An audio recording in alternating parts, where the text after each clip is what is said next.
Welcome to Blessed Them Boys, a podcast that has 3 picks in the top 20. We're one Saints fan and one Cowboys fan, one fan of Who Dat and one fan of Dat Win. We're here to give weekly takes, game recaps, bad betting picks, and the occasional Seinfeld reference. Our patron Saint/Cowboy of the week is linebacker Warren Capone. No relation to Al Capone. No relation? I believe. No. Capone attended Catholic High School in Baton Rouge, which, fun fact for you, sir, is the same high school attended by Longhorn legend Major Applewhite. Capone attended Catholic High School from 1966 to 1970. He was the heavyweight wrestling champion in the 1970 Baton Rouge City Championships. From there, he would go on to accept a football scholarship from LSU. He became a 3-year starter, led the Tigers. I don't know what that is. He was one of. Yeah, he just let. Well, no, I don't know if I just pasted this wrong from Wikipedia, but anyway, scratch that. He was one of only 8 players in LSU football history to be named to the All-American team twice. He was also a 2-time All-SEC selection, and he played in the Sun, Bluebonnet, and Orange Bowls. In 1988, he was inducted into the LSU Athletic Hall of Fame, also named to the LSU All-Century team, and is considered one of the best linebackers in school history. Although he was a great college player, he was not selected in the 1974 NFL Draft because he was considered too small to play professional football. So instead of signing a rookie free agent contract for the NFL, he opted to sign with the Birmingham Americans of the World Football League. As a rookie in 74, Capone became the Americans' starting middle linebacker. He was known for his hard hitting.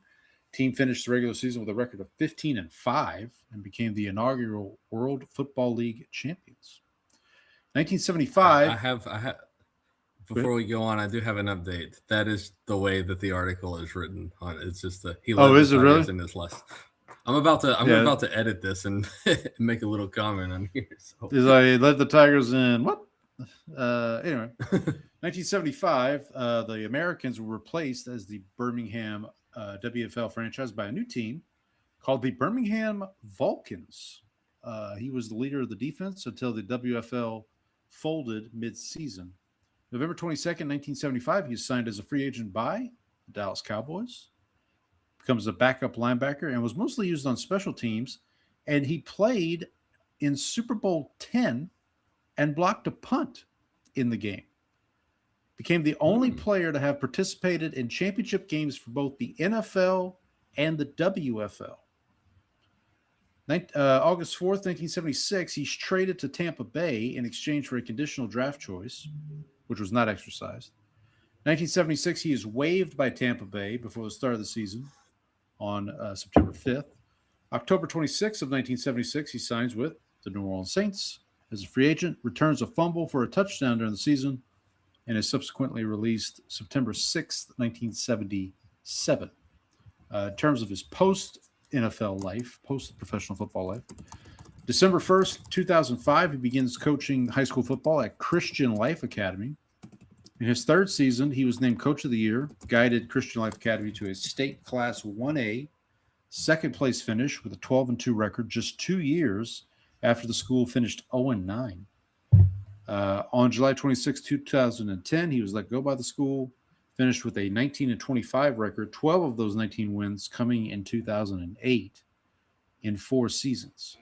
This would be his only coaching job of his career. Capone is now retired and resides in Plaquemine, Louisiana, with his wife and 2 children, Olivia and Ross. So I bet the dentist in Plaquemine really clean up. Yes, they do. They do. Oh boy, I'm Paul the Saints fan. I'm Brandon the Cowboys fan. And we're your host, Izzy. Let them know what time it is. Yeah, that's it. It's go time. Let's see you lift that. Mr. Mandelbaum, please. It's go time. This one's for you, Pop. It's go time. It's go time. You've been married 3 times. That's it! It's go time! It's go time. I'm sending you a right. text message to alert you, but I'll tell our listeners as well. Is if you want an Easter egg from the show, go to Warren Capone's Wikipedia page and read the edit that I just made to the Maybe college career section. Maybe we can include that in the show notes. We can include a link. That's a good idea. That's a good idea. I'll make a note to do that. It's pretty good. I won't spoil it. No spoilers. I want people to go in fresh. Andy, Donnie, get in there. Yes, Check out. get in there. Check out the Warren Capone. Get in there. All right. So if you want to contact the show, you can do so via email, blessthenboys@gmail.com. We do have a Donnie dispatch to get to momentarily, even though his team was off this week. Donnie was not. Donnie does not take a week off. We are on Twitter at bless_dem_boys. I'm at Paul Elliott _316. Brandon is at Ball from Grace. We're on Blue Sky. I did open Blue Sky this week just to see what was going on. Nothing. What was going on? Nothing. Hey, you know who was asking about us, Brandon? You know who was asking about us? Nobody. We haven't quite made it into the I think some of my edgy jokes are probably don't sit well with the Blue Sky crowd. That's Maybe not. They're out. They want to silence us, Jerry. Yeah, probably. And with good reason. If you're checking us out on YouTube Live, appreciate it. Thanks for being here. Go ahead and hit that like button, hit that subscribe button while you're here. Up to 20, right? We're up to 20 subscribers now on YouTube. We are up to 20. Breaking new ground. There you go. On to the next 20. You can also check us out on Spotify and Apple. You can like, share, subscribe there as well. Leave a rating and review. Tell your friends, tell your enemies, tell the bots. Remember, the bots are people too. We will get to the wild card weekend that was, but first, we here at Bless Them Boys do pride ourselves on being able to discuss other things. But enough about fish. I can discuss other things, you know. All right, Brandon, what shenanigans you get up to this week? So I told you this. Okay, so first of all, we'll say happy birthday to my wife. She had her 40th birthday this weekend. Oh, so she okay with you sharing that information? Cut that. Too late now. Cut that. Happy 21st. We'll have to do there's a podcast I listen to, and anytime they'll cut something out, and there'll be this like beep, and then someone will go, something got cut. So we'll have that. We'll have a little bit of that in there. There you go. But a very happy. So we're taking a trip.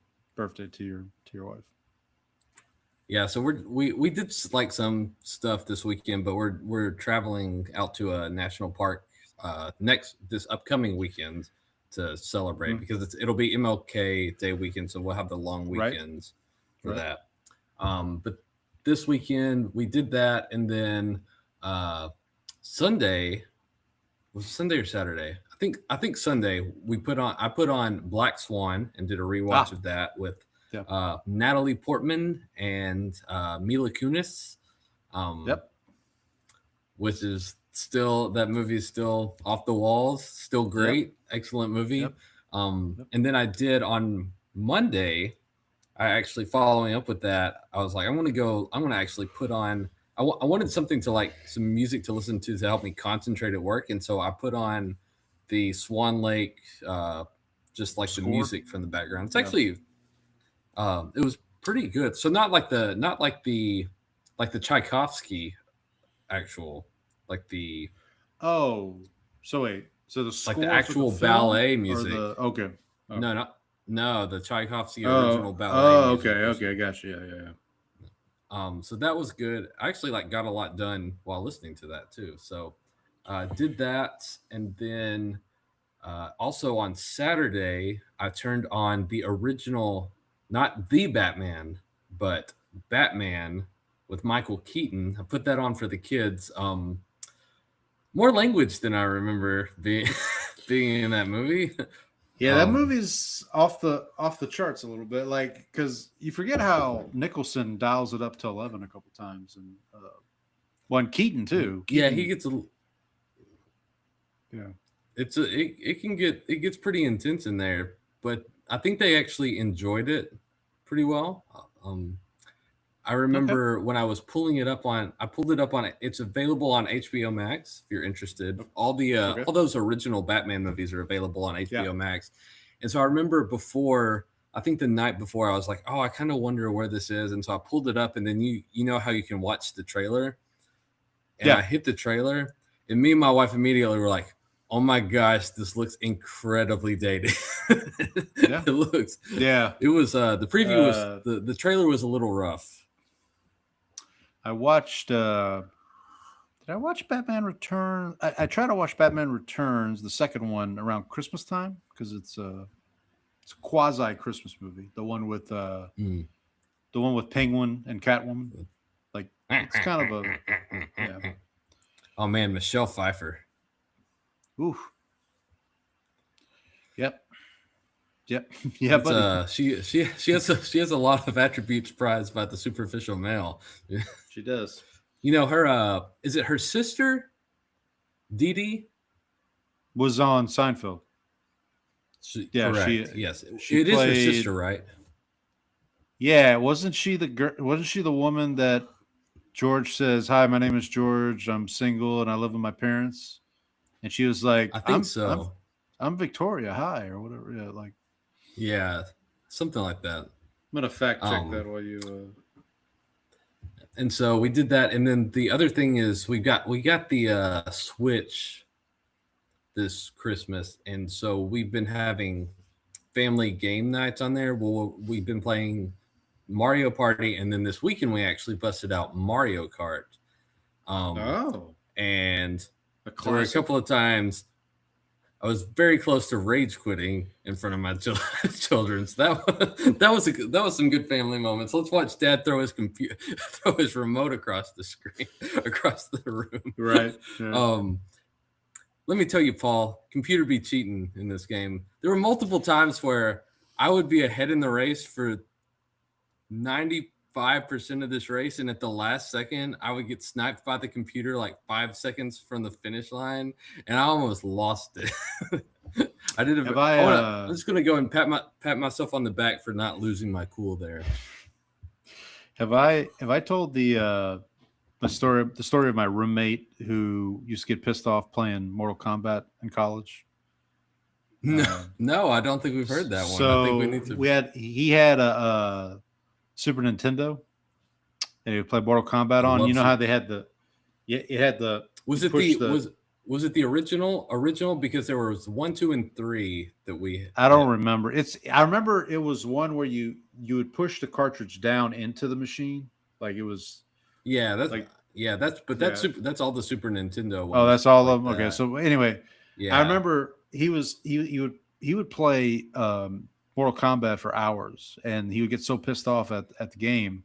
And one time, like we were just laughing at him because he kept losing. He said, if I lose one more time, I'm throwing this cartridge out the window. Now we lived on the 4th floor of this dorm, so we're like, you ain't. Was this at SFA? No, this is at Northwestern. So sure enough, he loses again because computer be cheating or whatever. And sure enough, he pops the cartridge out, opens the window, and chucks it out. Did it hit Yuri Testikov? No, not yet. that would have been good. So we waited. He did watch it fall because I think he was worried that it was going to hit somebody, but it didn't. He sees it, so he sees it land on the on the sidewalk, and so he waits about 15 minutes, and he walks down and he gets it, brings it back up to the room, does the blows on it, pops it back in the thing and starts playing again. Starts over again. It's like those cartridges, man. Those things would Those things survive they anything. were like they were kind of like Nokia phones. Those things would like yeah. they'd like survive a nuclear explosion. Some of them. Real quick before we move on. Yes, Dee Dee Pfeiffer, who was the is she the stepsister of Michelle? Or she's related to Michelle Pfeiffer somehow. She is the younger sister of Michelle Pfeiffer.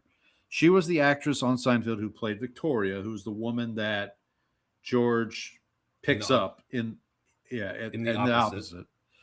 And fun fact, Dee Dee Pfeiffer graced Playboy magazine's February 2002 cover. I did actually know that because in the DVDs where you have the notes about nothing on there, empty calories and male curiosity. So they have like they have notes about like people that appeared on the show on there, and it's like, she also appeared on Playboy. Yeah, just empty calories and male curiosity. Huh, George? Hey, Georgie boy. What about you? What about you, Paul? What did you get up to? So you mentioned Mila Kunis. I actually did watch a movie. I also watched a movie that starred Mila Kunis. I'll get to that in a minute. 2025 catch up. I did finally watch Mission Impossible: Final Reckoning. I don't know if people remember, but like last year, I was pretty hyped for this movie. Like I was rewatching all the Mission Impossibles to get ready for it.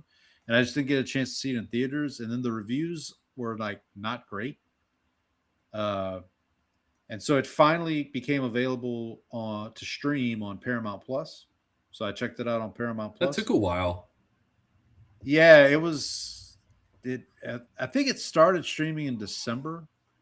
So it was like 6 months from which back, that's normal pretty much. I mean, now it's kind of abnormal, but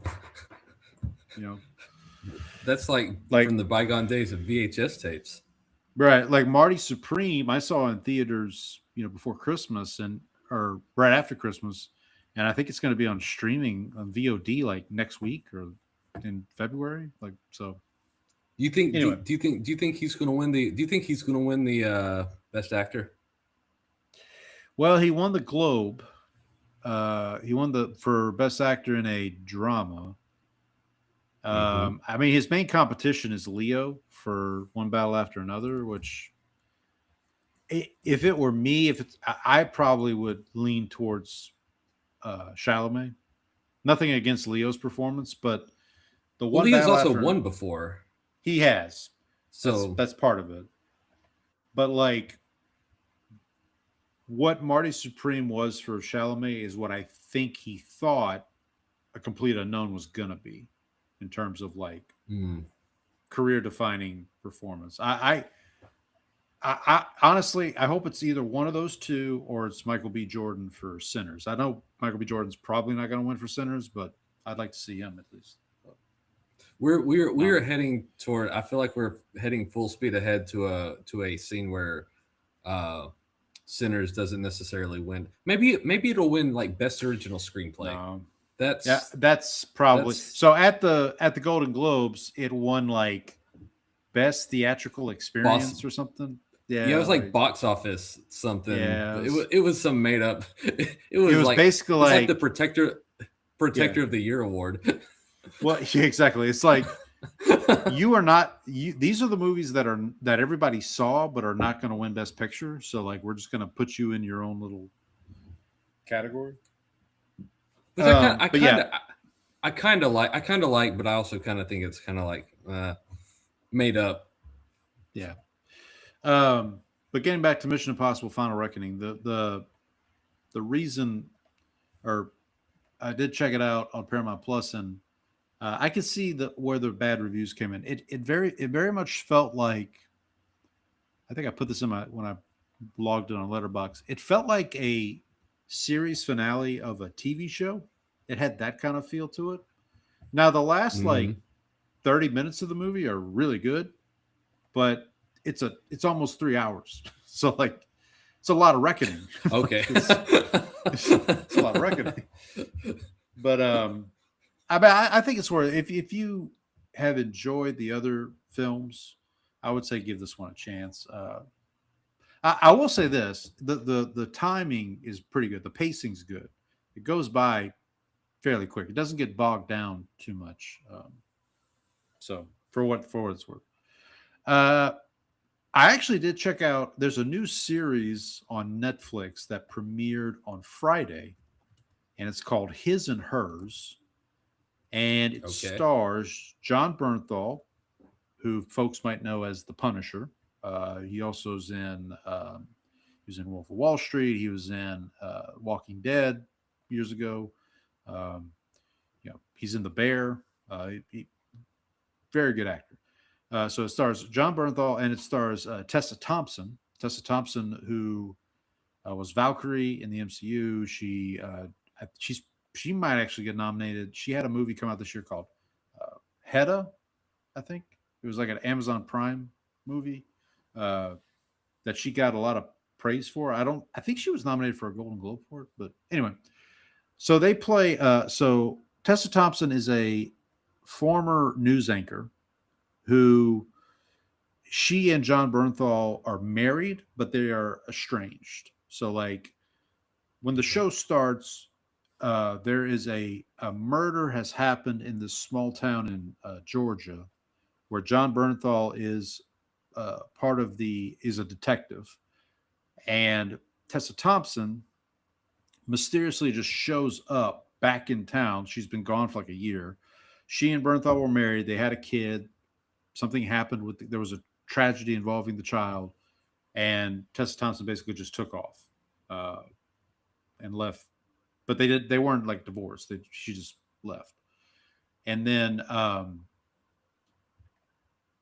so Bernthal is investigating this murder, but then you find out that the girl that was murdered, not only does John Bernthal know who she is, Tessa Thompson also knows who she is. So they start getting these like things start to escalate, and it's a very good series. It's 6 episodes, so it's not a ton of time. In fact, like all the episodes are like 45 minutes. The last episode I think is like 30 minutes, like not even that long. But so if you have a chance to check it out, I would recommend giving it a shot. It's called His and Hers. It's on Netflix. It's based off a book, I think. I saw. Do you think is there like room for a sequel, or is this just going to be like a mini series, basically single run? That's you might be able to get a sequel out of it, but I don't. It's pretty self-contained. It's pretty self-contained, yeah. It's pretty self-contained. Also in this show is Pablo Schreiber, who folks might know from Orange is the New Black. I think he was like kind of. I didn't care for that show. We watched a little of it. I didn't really. Yeah, he's Pablo Schreiber is he's the guard in Orange is the New Black. He's the male guard at the prison. So that show also came out when our youngest was like, still like toddler, very young toddler, and so we would watch Sesame Street with her. Okay. Well, they would have like segments where they were like, it was kind of like movie parodies, and one of them was called Orange is the New Snack, and it was about like eating oranges. Yikes.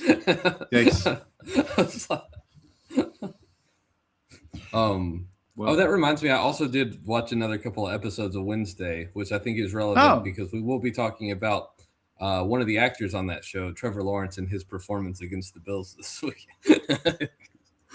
Okay, so you texted me this. You said you didn't tell me Trevor Lawrence was in the show, and then I thought about it. Which guy is Trevor Lawrence? Is he the? Okay, I gotta look because there's up his name. There's 2 of them that kind of could fit the bill there. While you're doing that, it's the one. It's the one with long hair. Okay, is he also the white guy? Is the next thing you're gonna tell me? Yeah, it's the white guy. It's the one who is with the. It's Xavier Thorpe. Okay. He's the one who's with the siren. Yeah, he has the painting studio or whatever. That's who I thought you meant. but then I was like, well, the other guy, I can't remember his name, but like the guy that Wednesday kind of has a thing for, like The he kinda- coffee shop dude. yeah, he kind of has a little trouble. Yeah, it was more it was more the hair thing because I think he has this, he has the same like facial structure You're right, with the yeah. long hair, like, and You're so it that's why. Oh, and then so have you ever seen? We were watching this before my daughter went to dance class just now. It's on Netflix and it's called Little Lunch. Nope. It's like a kids show. They're in like elementary / middle, probably middle school. Okay. But it's done like The Office, where it's like a mockumentary style, Oh. and it is really good. Me and my wife are like Animated? actually like, no, it's like live action kids Oh, doing okay. this. Me and my wife are like laughing out loud at this, so I think just give it like one episode and see what you think. What is it called? Little Lunch? Little Lunch. Okay. Might check it out. And then give everybody an update on my. I talked about this last week, the Cinechums Challenge, and I'm trying to do the Denzel version where I watch a Denzel Washington movie every week that fits the bill. So a quick correction. So last week for week 2, I mentioned I watched the movie Mississippi Masala, and I believe I said that Ozzie Davis played Denzel's father in that movie, and I misspoke. It was not Ozzie Davis. It was an actor named Joe Seneca who played his father. So I just wanted to make sure I correct the record there. That's good. We can't have people thinking that we're a non-factual podcast on here. Yeah. So this week, the prompt for this week, this one was a little tricky. So the prompt was siblings. Now, let me see if I can pull this up real quick. So, because I want to give you the full. Yeah. So this week's challenge is all about siblings: the good, the bad, and the complicated. Another fairly straightforward one to ease us into the new year. This week we're focusing on siblings in all their forms, whether it's siblings acting together on screen, siblings working behind the scenes, or siblings whose relationship sits at the heart of the story. So I started thinking of us like, is there any movie where Denzel is a sibling? Like he plays someone who A is a sibling and B, the relationship with his sibling drives the story. And I couldn't think of any off the top of my head. Now somebody may correct me and maybe there's an obvious one I'm overlooking. Then I thought, well, is there a movie that Denzel's in where there's a sibling story? He's just not a part of it. Like there's and again, I couldn't figure it out. So then I just Googled. Well, my next thought went to, so Denzel has been in 5 movies directed by the late great Tony Scott, and Tony Scott's brother is Ridley Scott. So I'm like, well, did any of those Tony Scott movies, were they maybe produced by Ridley Scott? Like that didn't work out. And then finally I just Googled, I said, Denzel Washington film directed by siblings, and the movie The Book of Eli popped up. And it is directed by Alan and I want to get the names right. It's directed by the Hughes brothers. So they both are listed as co-directors on this. I think it's Albert and Alan Hughes, who, just quick sidebar, their debut film was a film called Menace to Society in 1993, which I also watched that this week, and it is fantastic. They were like 20 years old when they made that movie, which is insane to think. Like it's a really good movie. Have you ever seen Don't Be a Menace? Yes. Yeah, Don't Be a Menace to South Central while drinking your juice in the hood. Yep, I have seen that one. I'm trying to get my GED. Man, I'm trying to get my GOB, a job.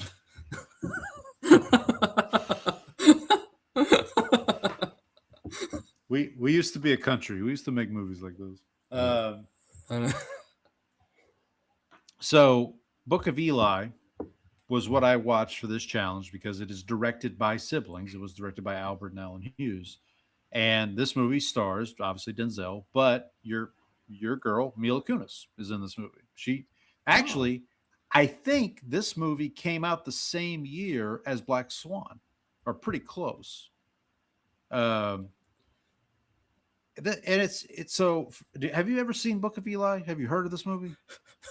This is a great story because I put on Black Swan, and my wife, for the past however many years it's been since Book of Eli came out, has been pestering me to watch this movie. And I like when it came out, I was like, I really want to see this. And she watched it and she was like, this movie is awesome. You got to watch it. And then I just never got around to it. And this weekend, when I put on Black Swan, she was like, well, I still really want you to watch Book of Eli. Listen, I've never met your wife. She sounds lovely. She's right. It is a good movie. You should check it out. So she's a man. She's 40. Easy, buddy. Easy. Look. So this movie stars Denzel, Mila Kunis, Gary Oldman, Malcolm McDowell is in this movie. Michael Gambon, who folks might know as the second Dumbledore from the Harry Potter movies, I took over when Richard Harris passed away. Yeah. So yeah, so it's a really good movie. Here's what I would say, and this is going to come off as bad, but I mean this in the best possible way. This is the kind of movie that if you were scrolling through your TV one weekend and you caught it on like Sci-Fi Channel, you'd be like, oh yeah, this is good. It's pretty good. But in 2010, when it came out, if you spent $13 to go see it at the movie theater, you might have been like, I don't know. I don't know. Like my wife does not have that opinion. Well, I mean, I don't know. I don't know if that probably doesn't make sense, but like, it feels like I kept watching it as I was watching. I was like, this feels like a sci-fi original movie, but like the best version of a sci-fi original movie with actual good special effects. Right. With actual, there's a couple times where it's like, oh, that's CGI. Like that's you can tell that's okay. But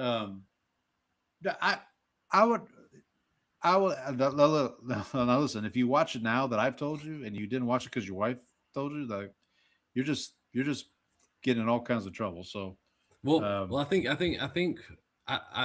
this point, since we brought it up, we watched Black Swan again, which also has Mila Kunis, and I was like, has she been in anything lately? Because I don't remember seeing Mila Kunis. I feel like I haven't heard from her in a while. That's the other thing. This was kind of the apex of Mila Kunis, because like Family Guy was not at its best, but like it was in a pretty good run. She had Black Swan, she had this movie, she had I think the Justin Timberlake like Friends with Benefits movie. Is that her? Oh yeah. Was that her? Yeah, I think she was in one of those because there were two. One was with Ashton Kutcher and one was with Justin Timberlake, and they were both kind of like the same era, kind of like the Independence Day and what was the other alien movie that came out that year? Oh yeah, I know what you're talking about. Like Mars Attacks or something. Yeah. Yeah. So it was kind of like that sort of thing. But I think you're right. I think she was in the Justin Timberlake one. Actually, Mila Kunis was just in the new Knives Out movie, the Wake Up Dead Man. She's in that movie. Oh, okay. Oh. And that was, but to your point, that's the first time I've seen her in something in quite a while. So I'm looking to see. Let me just check her filmography here. Yeah, so she does. Yeah, so Book of Eli and Black Swan is the same year. 2011, she's in Friends with Benefits with Justin Timberlake. Okay. So the next year. And then 2012, she's in the movie. You remember the movie Ted, the talking teddy bear? Yeah, with Also, Wahlberg? the guy from also the guy from Family Guy? Family Guy, Seth MacFarlane. Yeah. Seth MacFarlane. Yeah, he's And then I forgot about this. In 2013, she's in Oz the Great and Powerful. Do you remember that movie? It was like James Franco. It's like a prequel to The Wizard of Oz. Oh, It's like, yeah. Um, Did you ever see did you know that Seth MacFarlane's in an episode of Gilmore Girls? I did not know that. Is Did your not wife know a that. Gilmore Girls? Gilmore Girls I gal? think she is. I'd have to ask her. I don't. We haven't. I know she was. So when I first met my wife, the shows that she got me to watch and like binge were MASH, Friends, Buffy the Vampire Slayer, and she tried to get me into Alias, the Jennifer Gardner show Mhm. from like early 2000s. I had a friend in high school. Who loved Jennifer Garner because of that show. Yeah. Like, I think of Yeah, her for some every time reason- I see a Capital One commercial. Well, and she thought I would like Alias because it's by J.J. Abrams. I think created by J.J. Abrams, who created Lost, and I was a big fan of Lost. Mm. So I just could never get into it for some reason. Anyway, but yeah, so Book of Eli fit the bill for week 3. So we're on to week 4. We'll see what the challenge brings next week. But I think that's it. Anything else you want to chat about before we move on here? No, I think we can move on to another thing that I actually managed to watch a little bit of, which is the college football playoffs. Yeah, They got off to I think they actually got off to a pretty good start with the Miami Ole Miss game. Shout out to Ole Miss for keeping this close. I think Miami probably winning was probably the right outcome. I think they were probably the better team throughout most of this game. But seeing Ole Miss, like we talked about last week, I think that, or I don't know if I mentioned it on the show, but I think Ole Miss winning the national title after Lane Kiffin left would have been the funniest outcome for college football. Yeah. But I do think Miami was a deserving winner, and I think they just had more playmakers and were just able to do a little bit more. So that ended up being a good game. And then the Indiana, man, we may need to start talking about them in the, like, where do they rank all time in terms of college football teams, because they've put a beat down on everybody they played so far. I was going to ask this question. In terms of like a turnaround for any kind of team, whether it be college, professional, I mean, before Cignetti got there, Indiana football was to say it was a laughing stock was to be kind. Like, they were never in contention. Outside of they were the ultimate insult that you could give their football team was to say that they were a basketball school, right? Right. And that's what they were, is they were a basketball school.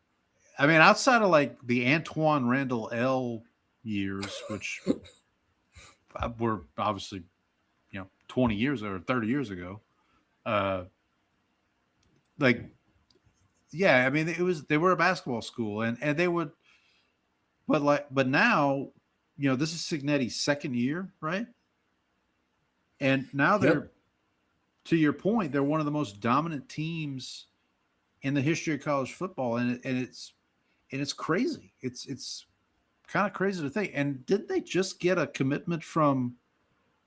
Who did they get a commitment from in NIL? Like a pretty good quarterback. Somebody to replace Mendoza. I don't follow. Yeah. See, I'm not good at following the NIL, I guess, transfer portal stuff. I only follow. I only follow the big ones. Like, I know LSU just landed the guy from Arizona State, Leavitt, or whatever. Indiana. Take it or leave it.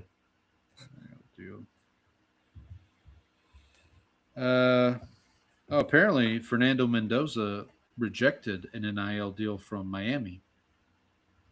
Ooh. Well, he's from that area. Like that's where he Right. grew up. He's like, because didn't he play his like high school ball, like or high school football, like just a few minutes from Hard Rock Stadium? Isn't that like part of the story? Yeah, I believe so. That sounds right. Also, I was not aware of this, but one of the big donors to Indiana NIL is Mark Cuban, who is an alum. Oh yeah, I knew that. I did know that. I did know I- that much because he's one of the most famous alum. Is I I feel like they have somebody else who's also.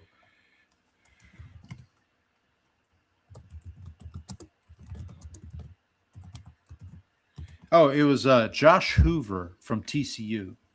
That's who transferred to Okay. Indiana.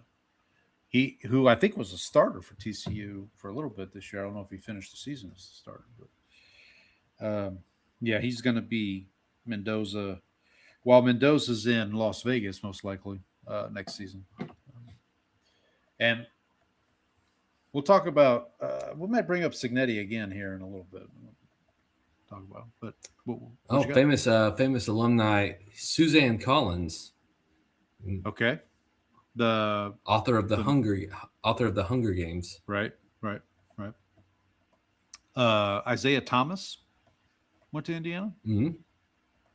The Detroit Larry Pistons, Bird? Isaiah Thomas, no. Larry Bird went to Indiana State. He didn't go to Indiana University. Okay, well, Google's AI overview Yeah, because Google's- they also said that Caitlin Clark went there, which she went to Iowa for. Trust me. She went to Iowa. It's like the best thing to come out of Iowa in a long time. To Iowa, coming out of the University of Iowa in a long time. Okay, so real quick, while you're looking that up, I just want to recap our bowl mania here.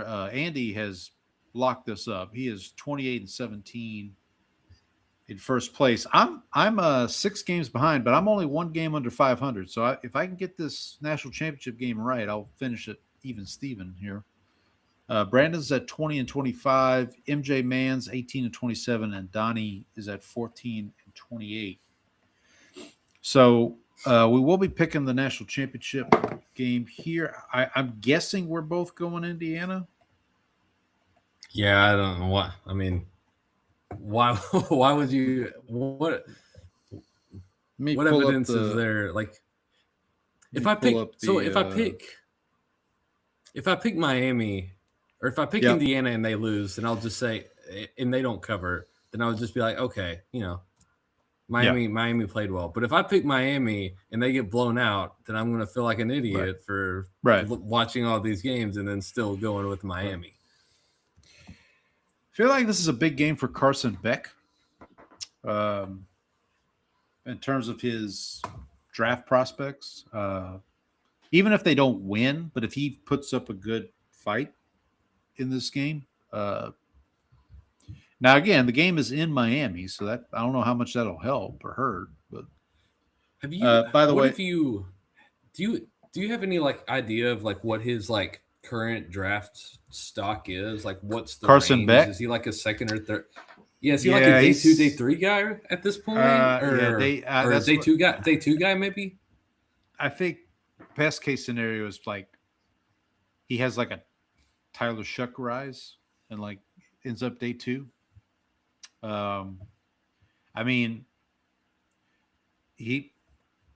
Carson is it Carson Beck? He was in the same recruiting class as Bryce Young and CJ Stroud. I think I read. He old.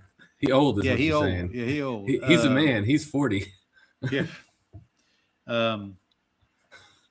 But yeah, I think he's definitely not a first rounder. But I mean, if he has a good game here, I mean, he had a good game against Ole Miss, I believe, if I'm not mistaken. He's had his moments this season where he looks like a decent quarterback option at the next level, and then he's had some other moments where he looks like our guy Will Levis. So I mean, like, So what do you Yes. Okay, so we are both going Indiana minus 7.5 on this one. Yes, that is correct. I'm putting my pick in right now.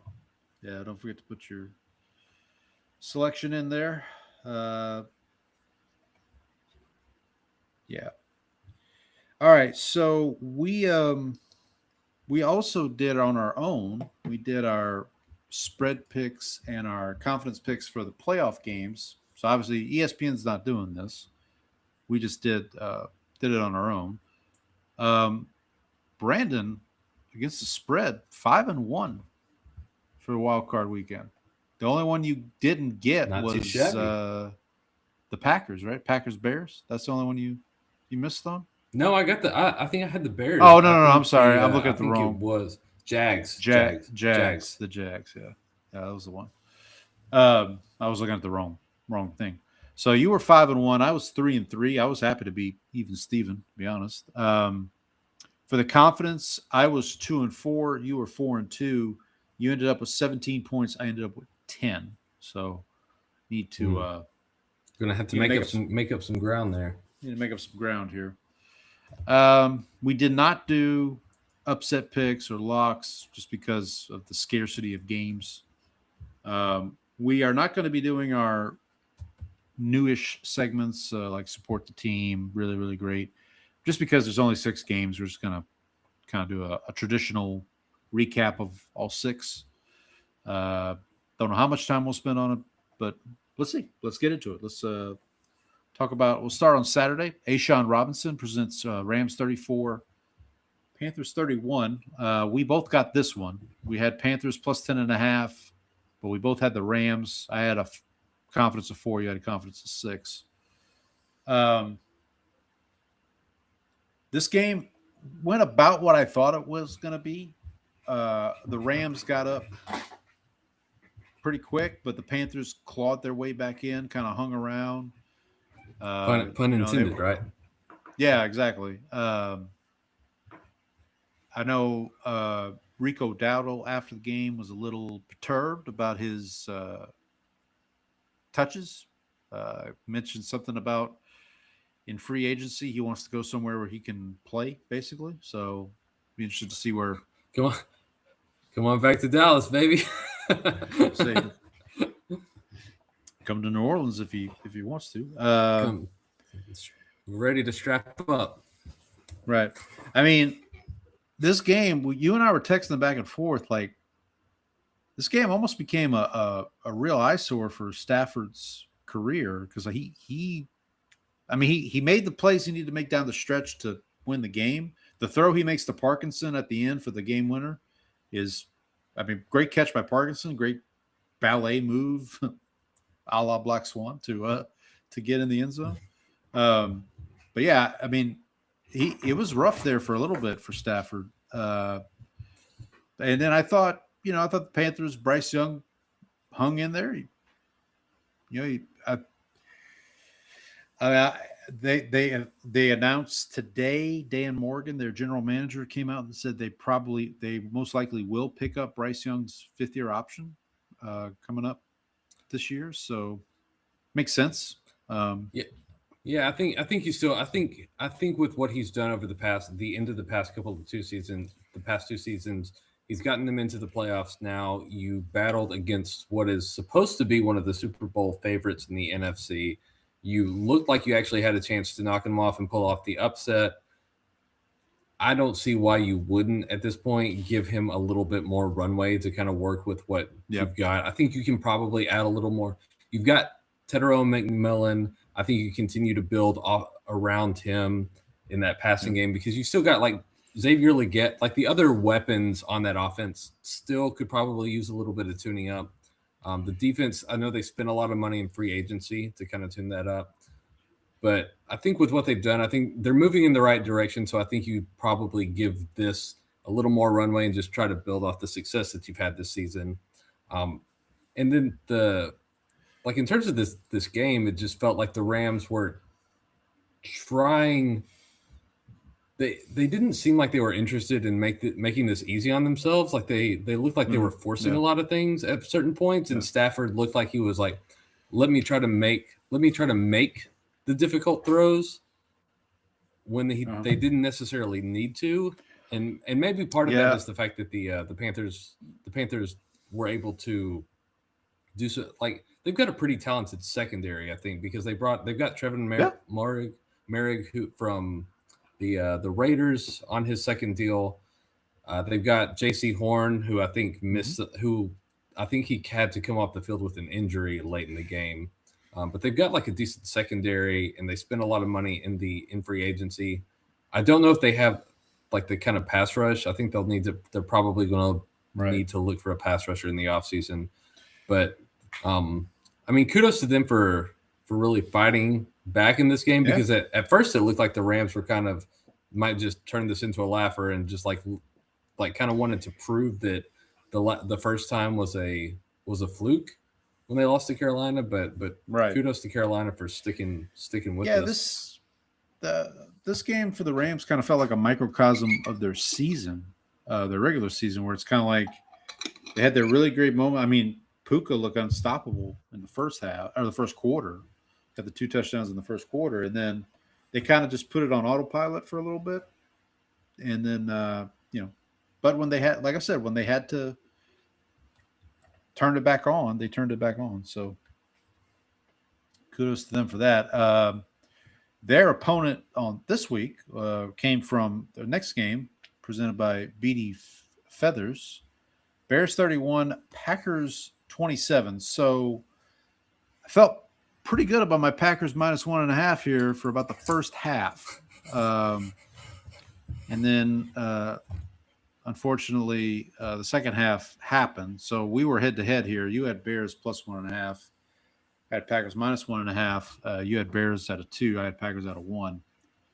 So this is going to might sound silly, but going into halftime, Packers have the ball. They drive down. They settle for a field goal. I believe the score was 21-3 at that point.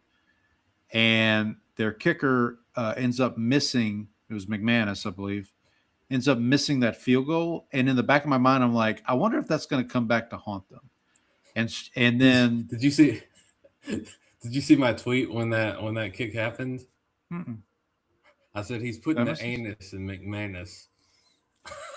Yeah, I've mentioned I have a former coworker who's a Packers fan, so I texted him Monday to check in on him, and he said, "Shoot Brandon McManus into the sun," or so. I forget how he phrased it, but I think there's a few people on that roster that you might want to shoot into the sun, and you might want to shoot the head coach into the sun. Although you probably want to keep him around. So don't then let him get too far in there. Well, and so then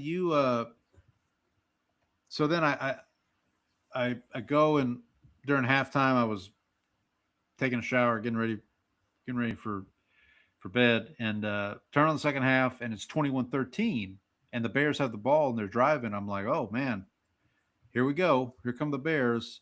And Caleb throws that 4th down interception deep in the Packers territory. And I was like, okay, that's it. All right. So that's it. So then the Packers go right back and go 3 and out. And like, there were like 10 of those moments in this game where you were like, okay, that's it. The comeback is dead. Right. Yeah. And then I totally dozed though. I totally Newmaned, and I fell asleep. And when I woke up in the middle of the night, I checked. I didn't even see the score. I just see the ESPN alert that says Bears roar back. And I'm like, are you serious? And I start looking at the highlights, and yeah, it was, I don't know.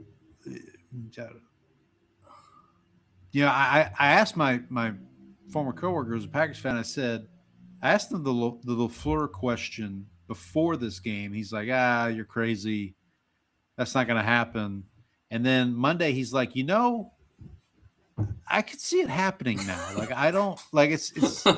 I think I see what everybody else was seeing. But what were your takeaways from this one? So I turned this game on around halftime. I saw like the last little bit of the second quarter, so that I saw like the missed field goal. I think I saw like a little bit at the end, and then watched pretty much the entire second half. But this was Green Bay tried so many times to give this game away, and Chicago was like, no, I don't want it. We don't want it. That fourth down play I wanted to bring up because I think you texted me on that, and I said, it's a fourth down play. Like the interception isn't really the big deal. I didn't like the play call there. Like what? It's fourth and short. You've got a great running game. Why are you trying to do this drop back game? And then like a guy's in Caleb's face pretty much immediately on that play. And so I didn't understand that. And then in the second half, like, I don't understand the play call. I don't know if it's a Jordan Love thing or if it's a play calling thing, but it seems like third downs, whether it's third and long or third and short, they're constantly just throwing go balls to people. And so, like, I don't know if that's a situation where the wide receivers aren't getting open or, it's a play call or Jordan Love just wants to take a deep shot in those situations. But the situational awareness was, like, just not there at all. And then the other thing is their 4-minute offense was they were just, like, sitting there throwing the ball, throwing outside the numbers when you're trying to eat clock. Like, what is the point of this? And I mean, there was also the fact that Chicago scored. They left a lot of time left on the clock for Green Bay, but then that ended up not mattering because Green Bay runs out of time because they had to burn a time. They called the timeout to get in the right play. They come back onto the field, and then they get a delay of game, which is McManus misses another field goal because of that, because they've had to go 5 yards back from that. So, like, the situational awareness, the game management in this game was, like, just awful all the way around. And I think Jordan Love is talented, but I think there are moments where he got a little too much Favre in him, and that he wants to sling it a little bit, when I think a lot of times it's just like, can we just can we throw something over the middle of the field instead of these low percentage long balls on like third down situations? I think LaFleur would be remiss if he didn't like kind of look at himself in the mirror and kind of look at where things went wrong, because they're always they're always shooting for chunk plays, and I think that at times they don't have necessarily the play calls that they need when you just need to pick up a certain amount of yards. They always want to live on these long, high variance plays, and that's kind of come back to bite them, especially in this game.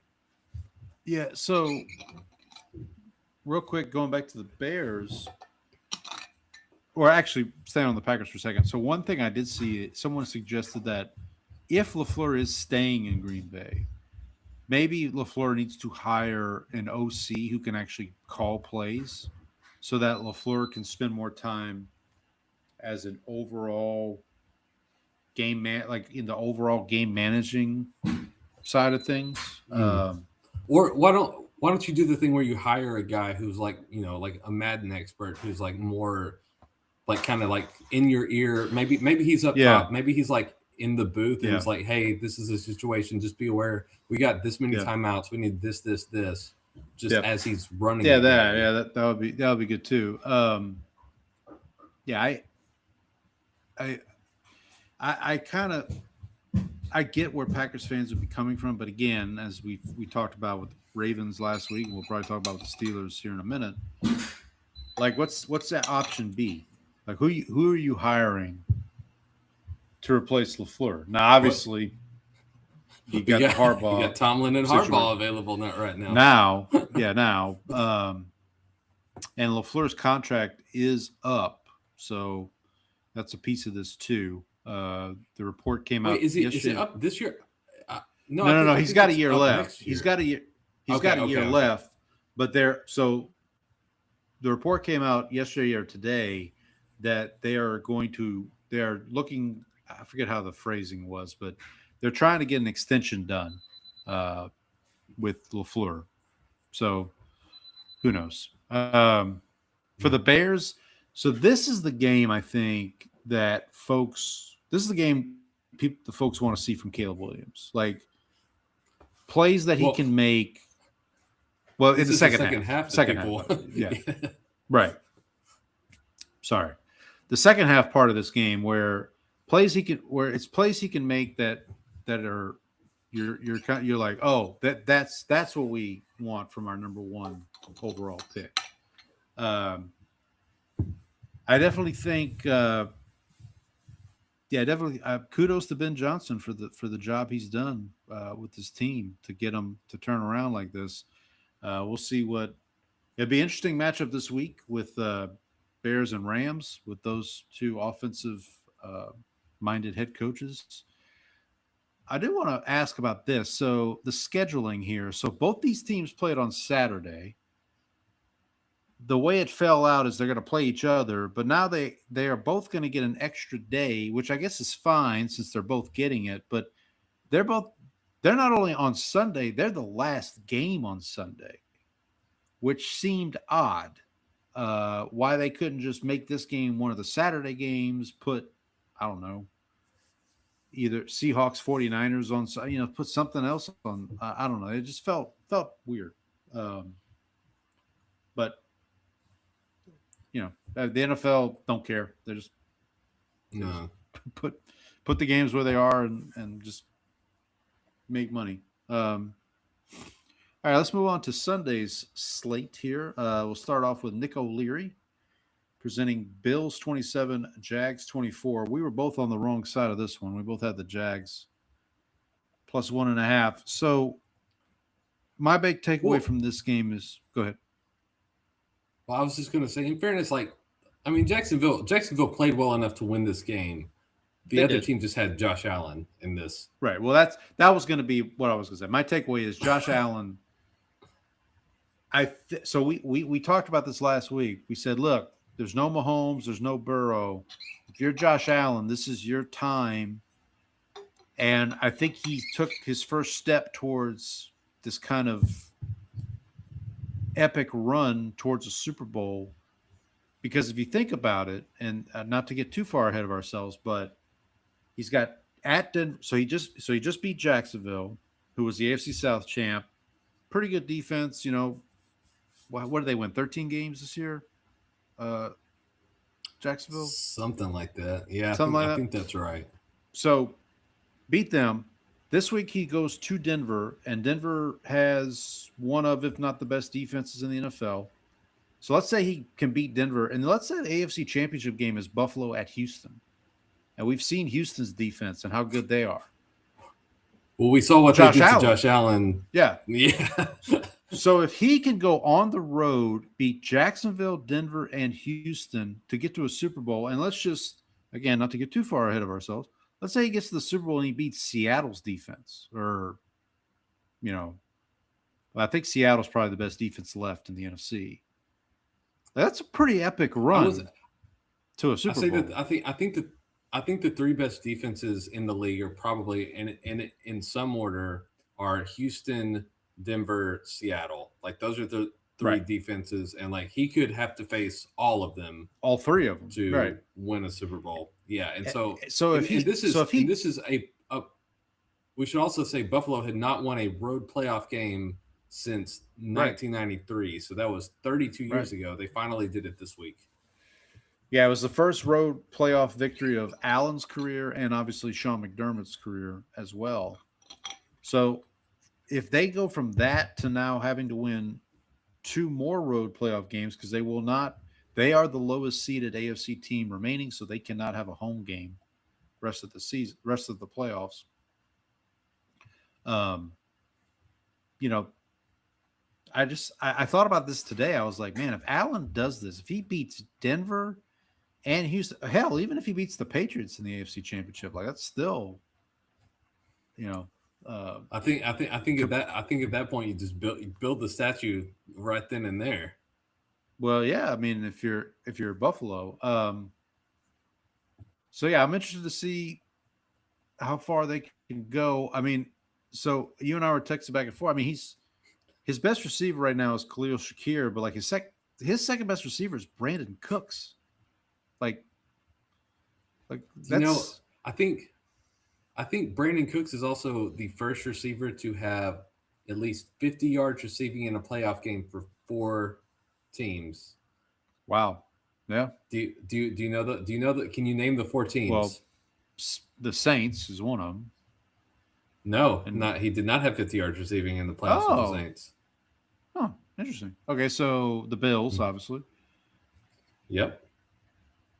Cowboys. Correct. Rams. Correct. You got one more. Patriots. Correct. You got him. Good job.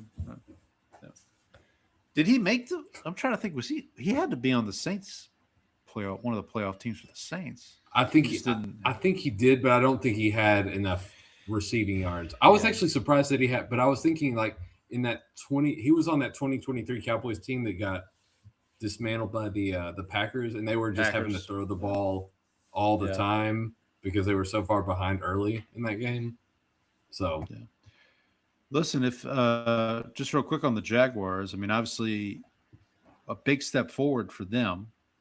They're definitely going to be a team to contend with moving forward in the upcoming years. I mean, another year with Lawrence in Cohen's system. We'll see how that goes. well, I think get healthy. There's that, and I think you've got if the offense looks like it did for a full season, like it did once they got Jacoby Myers, and then everyone sort of gelled into that offensive system. I think coming back, Travis Hunter probably ends up playing mostly on defense and maybe a few snaps at wide receiver as like a gadget guy, because I think they've got something that they really like in Parker Washington. And so like you've got a lot to build on off of this season. So I think this team's moving in the right direction, and they also have a good defense. And also, by the way, Brian Thomas Jr. As well. Right. So I mean, right. And ATN's a good running back, and I mean they're going to be. I don't see any reason right now why they wouldn't be an AFC contender next year. Can I ask you one? Can I propose?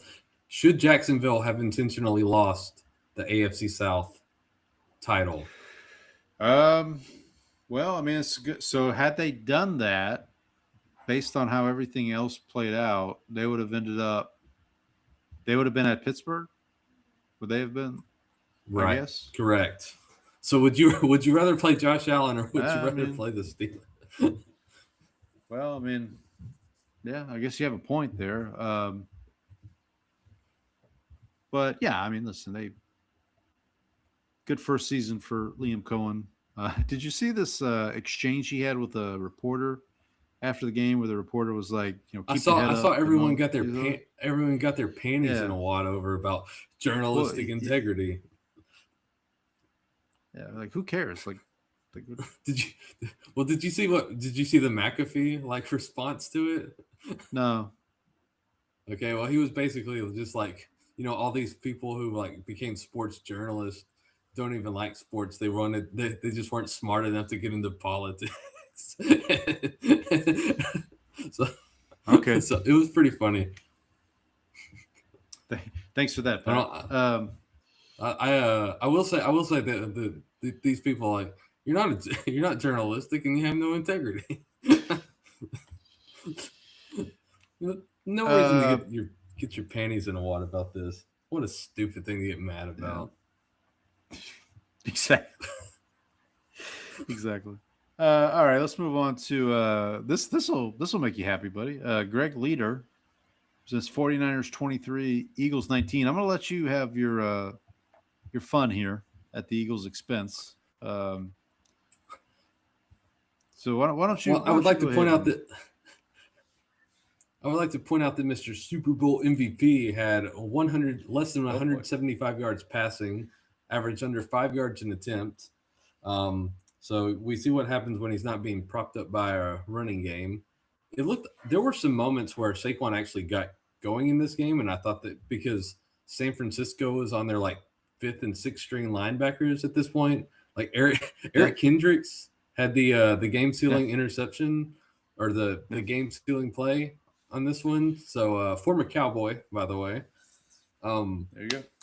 And Christian McCaffrey looks pretty awesome too. They also, we should also point out that the 49ers, despite being decimated, like defensively, the 49ers have just been down. Like they're missing Nick Bosa. They're missing Fred Warner. They lost George Kittle in this game to an Achilles tear. And the fact that Philadelphia's offense looked this inept is against the team that's been down so many people is the reason that Kevin Patullo is gone, because they've looked like this pretty much the entire season. Their offense is incompetent. Yeah. Quarterback looks terrible. Defense is still pretty awesome, but the 49ers did a good job. I think the 49ers had a lot of good answers, and they did a lot of stuff with McCaffrey to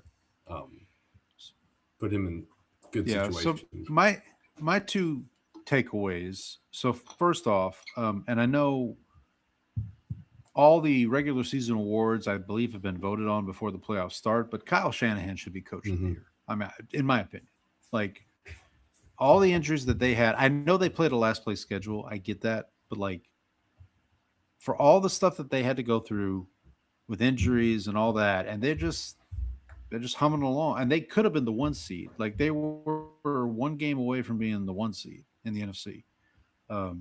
So hats off to them there. On the Eagles side, so the Patullo thing.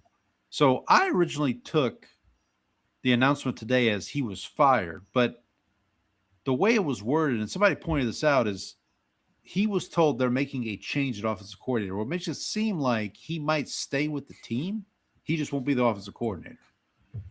Now I don't know. Maybe he can help the offense. Maybe he can help the offensive coordinator. That's my hope. assistant to the offensive coordinator. There we go.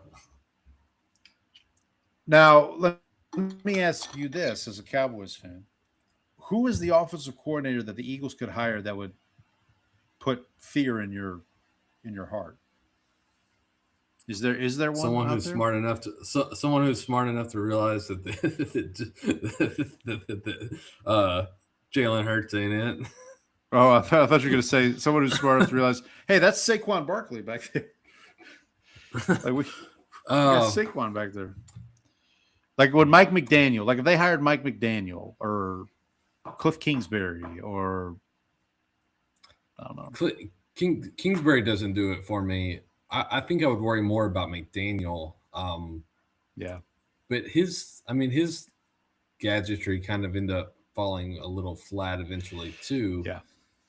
Because of a Alabama quarterback who just can't really cut it in the NFL. So, he has that experience.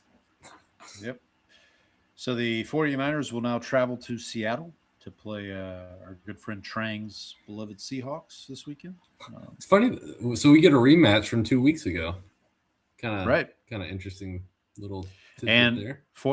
49ers have won in Seattle this season, all the way back in week 1. 49ers went into Seattle and won. So be an interesting matchup this week.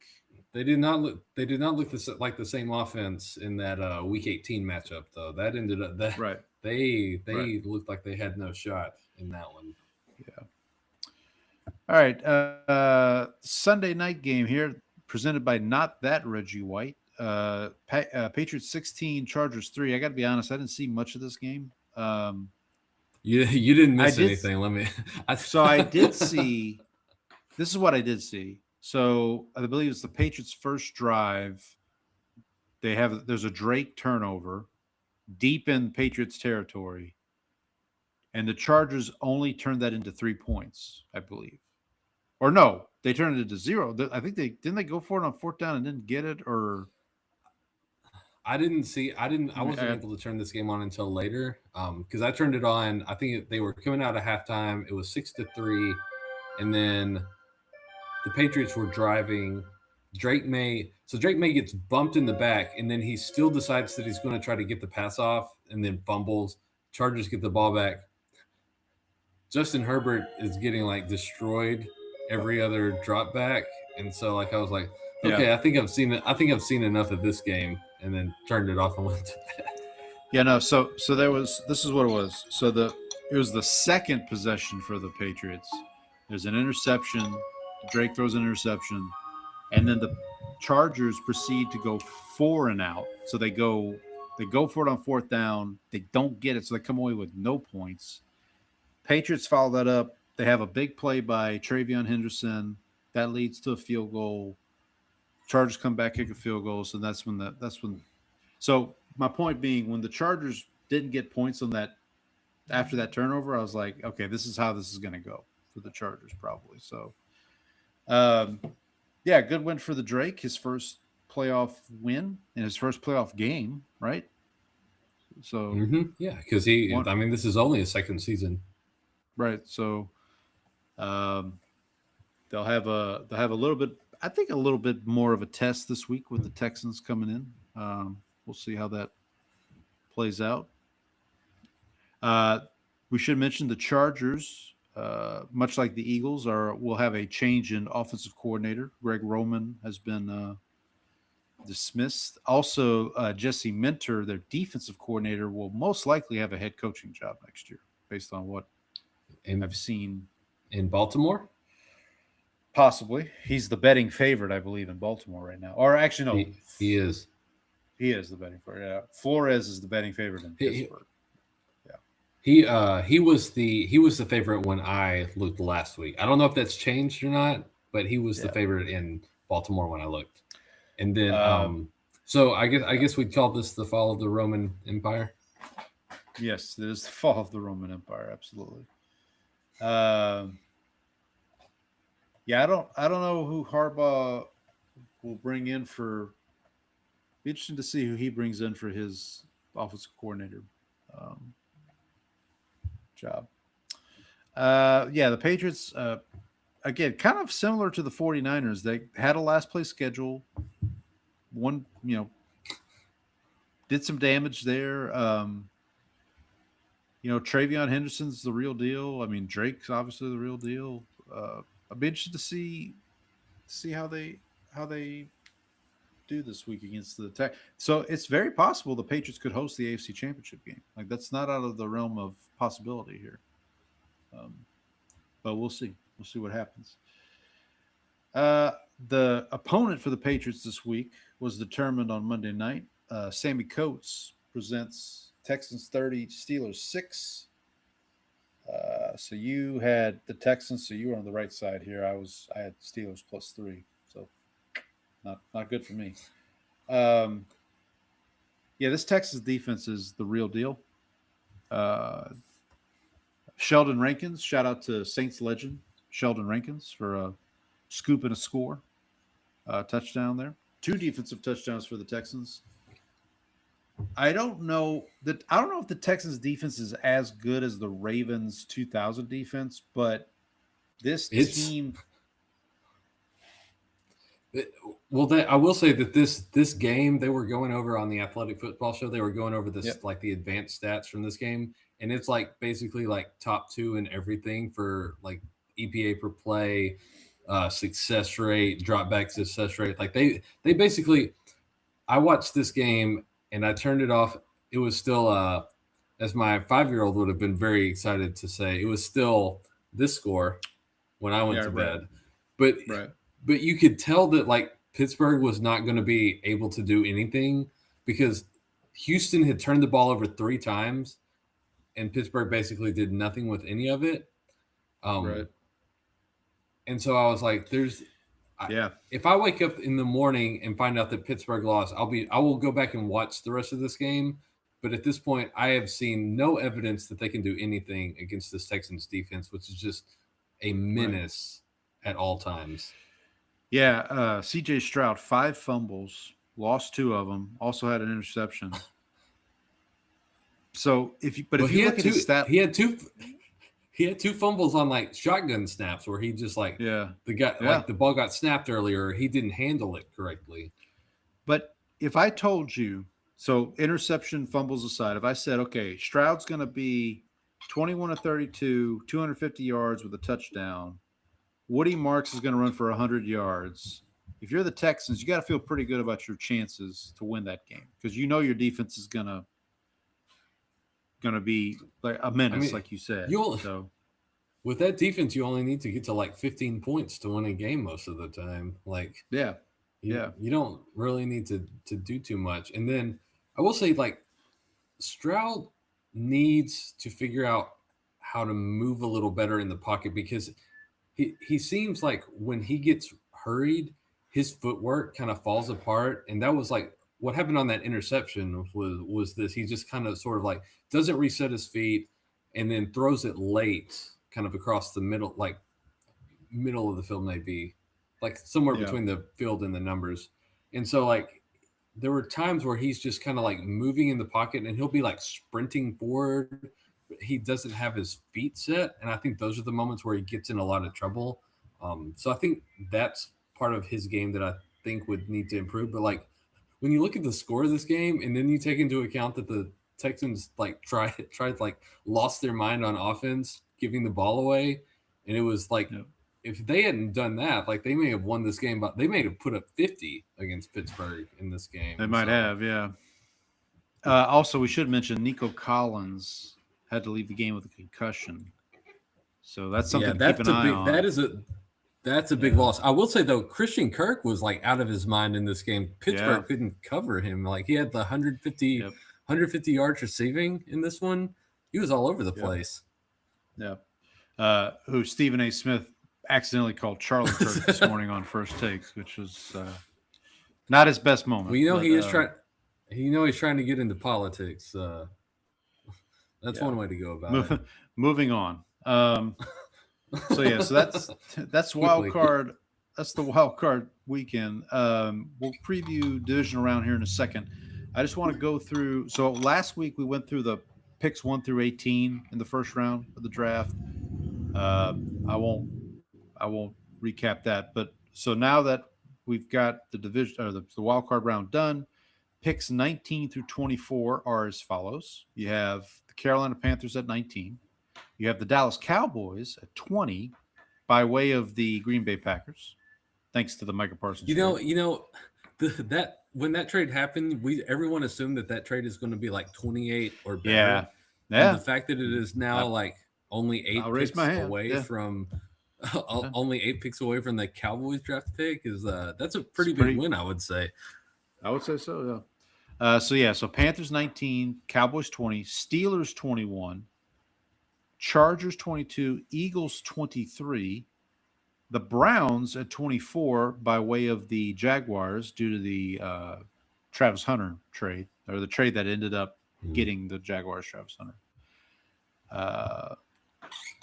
So yeah, that's 24. So yeah, Panthers, Cowboys, Steelers, Chargers, Eagles, and then Browns by way of the Jaguars. So next week we'll have 25 through 28 settled based on who loses this upcoming. So speaking of which, let's talk a little coaching carousel here. So here's our openings at the moment. So I will mention the Dolphins did hire. Go ahead. Before we go into the full carousel, do we want to kind of talk about do like a postmortem on the Tomlin era because that news just came out today. Yes. I'm sorry. Let's talk about. Let's kind of set that aside. So yeah, obviously, Tomlin stepped aside today after 19 years. I texted you. I said it feels like a Sean Payton thing. He's going to take a year off, come back 27, see where the landscape is. The Steelers do retain his rights, so this could end up being like Sean Payton, where the Steelers trade his rights to somebody. Well, there is a team that I mentioned that we can get to later, but there was a team that I mentioned that might be a good fit, I think. So I took, again, my interpretation when I first saw the news was that he's taken the year off. And I saw on ESPN a couple hours ago, that was what they reported. It said Tomlin steps down, looks like he's taking 2026 off, which is cool. Which, again, I don't know if he's going to do TV. I don't know what he's going to do. But feel like we will not see him in 2026. He'll be back in 2027. My fear as a fan of the Saints is that Tampa's going to get through the year with Todd Bowles and realize he ain't it. And then Tomlin in 27, they're going to hire Tomlin. So I don't know if that's going to happen. They're going to have some Bowles movement, as they're going to have some Bowles we would movement. say. Because one of the things I read today was Tomlin would prefer. I think I saw somewhere is like he would prefer to go coach somewhere warm. After being in Pittsburgh for he's had enough of the cold weather stuff, I guess. But I want to say Tomlin that does fit with my pick, by the way. That does. But real quick, Tomlin, I believe, was on the Tampa Bay staff at one point, I think, years ago. You know where else he was on the? You know where else Where's he was that? on the staff of? Where's that? University of Memphis. Oh, there you go. Maybe he'll go coach. Which is in a certain. Which is in a certain. Okay, all right. Yeah, but just to listen. I mean, 19 seasons, never had a losing season. I mean, for him to get through this season, everybody thought it was going to be a disaster with the whole Rodgers thing, and he ends up making the playoffs, winning the division. My joke here is that like this man coached one season with Aaron Rodgers, and that was enough. That was enough to drive him out of his job. Well, and my text to you at one point was like, if the Steelers think Rodgers wants to come back next year, they would never do this because the Steelers are not the Jets. The Steelers would, if they think Rodgers is going to come back and Tomlin's not, maybe the Steelers go after Mike McCarthy to come in as for like a bridge, but the Steelers don't do that. The Steelers, for those that don't know, since 1969, they've had 3 coaches. The Pittsburgh Steelers have had 3 coaches in, what's that, almost 60 years? Yep. I will say, I think if you hire Mike McCarthy than the Aaron Rodgers, I think these things are mutual. They're like magnets, you know. Those things are gonna push each other away. Before bringing one of them, the other is going out the door. What if they hire Nathaniel Hackett? Ooh, that'd be bad. No, I have no idea who the Steelers are gonna hire. Like, it's really because. What if they did a swap? What if John Harbaugh and that Mike Tomlin swap? That idea was thrown out there. The switch? No. I believe the term is. Yeah. No one in the course of human history has ever successfully executed the switch. Yeah, so in the Middle Ages, you could get locked up just for suggesting it. The one thing with the Steelers, obviously, like when they hired Tomlin, he came out of nowhere. Like he wasn't on anybody's radar. And kind of the same thing with Bill Cowher when they hired Bill Cowher all those years ago. So be interested to see what happens there. Obviously, the Ravens are still looking for a coach. So let's go through the openings real quick. So you got the Dolphins, the Ravens, the Giants, Titans, Falcons, Cardinals, Browns, Raiders. General manager wise, the Dolphins, and then obviously now the Steelers, I should throw them in. General manager wise, the Dolphins have hired Sullivan's his last name. I can't remember his first name. But he came from Green Bay. He was the vice president of player personnel with the Packers. So he is now with the Dolphins, which led to a slew of rumors, if Matt LaFleur, if that situation de-escalates, maybe LaFleur ends up with Miami. The John Harbaugh connection was there because Harbaugh, his agent's father was like a president for Green Bay for years or so. I don't know. But anyway, so the Falcons are still looking for a general manager and a coach at this point. And then everybody else just looking for a coach. We have had a couple of coordinator. So obviously the talked about the Cowboys looking for a defensive coordinator. The Commanders promoted David Blau to their offensive coordinator position upon the departure of Cliff Kingsbury. They're still looking for a defensive coordinator. Where was he? Where was he beforehand? Like, what was he doing? He was with the Commanders. It was an internal. It was kind of like a promotion, basically. He was like the quarterbacks coach, I think, for the Commanders. I want to say he even played. He played in the league too. I want to say for a little bit. Like he I know. does. Obviously, the Eagles looking for an offensive coordinator now. The Buccaneers also looking for an offensive coordinator and a special teams coach too, I believe. Where Todd Bowles has basically cleared out his staff, except for the defensive staff. He cleared his bowls. He cleared his bowl. He had a Bowles movement. Yeah, we talked about this. Yes, it's going to be interesting. I know we talked about Jesse Minter as kind of a hot property on the coaching circuit. Obviously, Harbaugh is kind of the first big domino to fall. So talk to me about your landing spot for Tomlin. So I kind of like the idea because the thing with Tomlin's tenure with the Steelers is they eventually got to the point once Roethlisberger left where they could not really engineer a way to get a quarterback. So they would rotate through these veteran options. They would bring guys in sort of stop gaps, but because they always had a winning record, they were always picking, in the early 20s, late teens. I think one year they traded up to draft Devin Bush. The one year they used that the 21st pick on Kenny Pickett. Kenny Pickett, who turned out not to be it.